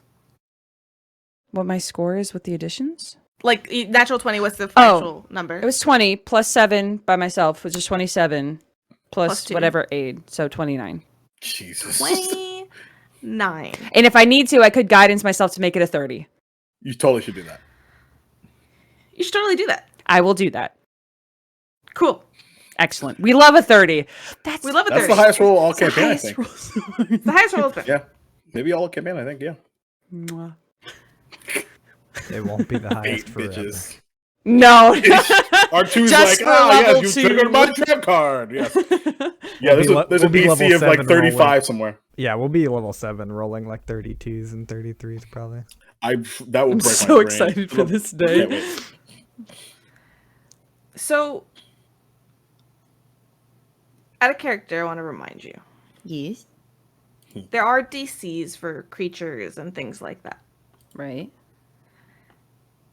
This natural 20 will give you, I'm going to tell you a couple things. I'm going to give you information as well. But I'm going to tell you the DC that you would have to hit to learn actual information about your patron. DC is 45. That's Jesus. very high.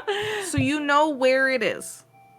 Uh-huh. Which is good. That's gonna be like out of character like information that you now have thanks to that. Let me hold you up, fam. Can I step in here for half a second? Yes. To put that into like out of character meta perspective, you need to be able to roll a nat 20 and make a 35, like over a 35, for it to count. because the nat 20 is not an automatic critical success in that regard, right? Yeah. Well, a natural 20 would bring it up from Yeah. a failure to a success. Yeah. Got it. And so right now she's just bringing it up from a critical failure to a failure, technically. Except Jesus Christ. that is for the specific creature. Yeah. There are also lower DCs for unspecific and specific lore that you would utilize and things like that. So we're gonna get a little creative here because Let's unpack it. Holy let's unpack shit. it Me because- wishing I could add another +5 to this roll somehow. Yo, out here with that infectious enthusiasm fade away. Listen, I also have ain't how it infectious works. enthusiasm is the thing. It's not how it works though. No. It's nothing to do with this. but It it's sure doesn't. Here's the thing. You pick up the book. Mm-hmm. You take a look at it. Mhm. It's not a book about mysterious figures that are 3 people. It's a book that talks about the first world. The Fae. It's a book that talks about the lore of the first world. But you spent time with Mariama. And you once again feel that feeling of fate and you blink because was there a red string that just like tied you to that book? No. It was not red string. Gold thread. It's written in gold. Your eyes must have caught that. Like, you know, the letters at the top. That must have been what it was. But you can't trick the feeling. I wanted to throw something so badly. I'm so glad that we're not in the same room right now. I just need to say this. I would be throwing like, this Pathfinder book, that looks great. Into the wall. And you can't help but feel that it's relevant.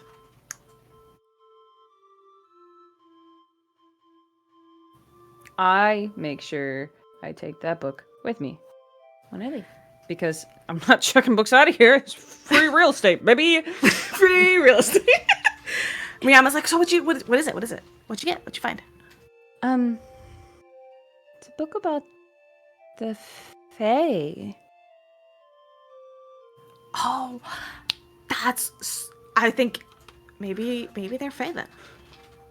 And you look around afterwards, and you look at the other books that are around you. And there are books on crafting. There are books on, like, carpentry, like how to make this wooden table. There are books on many a variety of topics, some magical. And you also saw Mariama go and just grab one random book from almost like every bookshelf around here.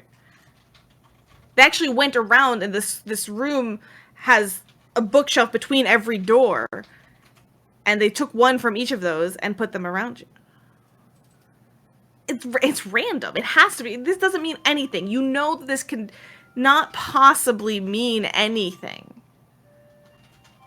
Except, And yet, if that was the case, then everything that happened to me doesn't mean anything. So therefore, and this you means know that's something. not true. Exactly. So you take this book on the first world, and you think, interesting. And Mariama continues chatting with you and looking around the place. And she does hang out and, like, as you read it, and she kind of starts going, like, supplementing it. She's like, well, if we're going, like, Fae, then she goes around and, like, peruses for other books on the first world just to kind of, like, organize. And you kind of have this little project where you hang out together for a little bit. She pulls out some drinks from her bag and some snacks, and you hang out. And you grow a little closer to Mariama at the same time. Yeah. Yay!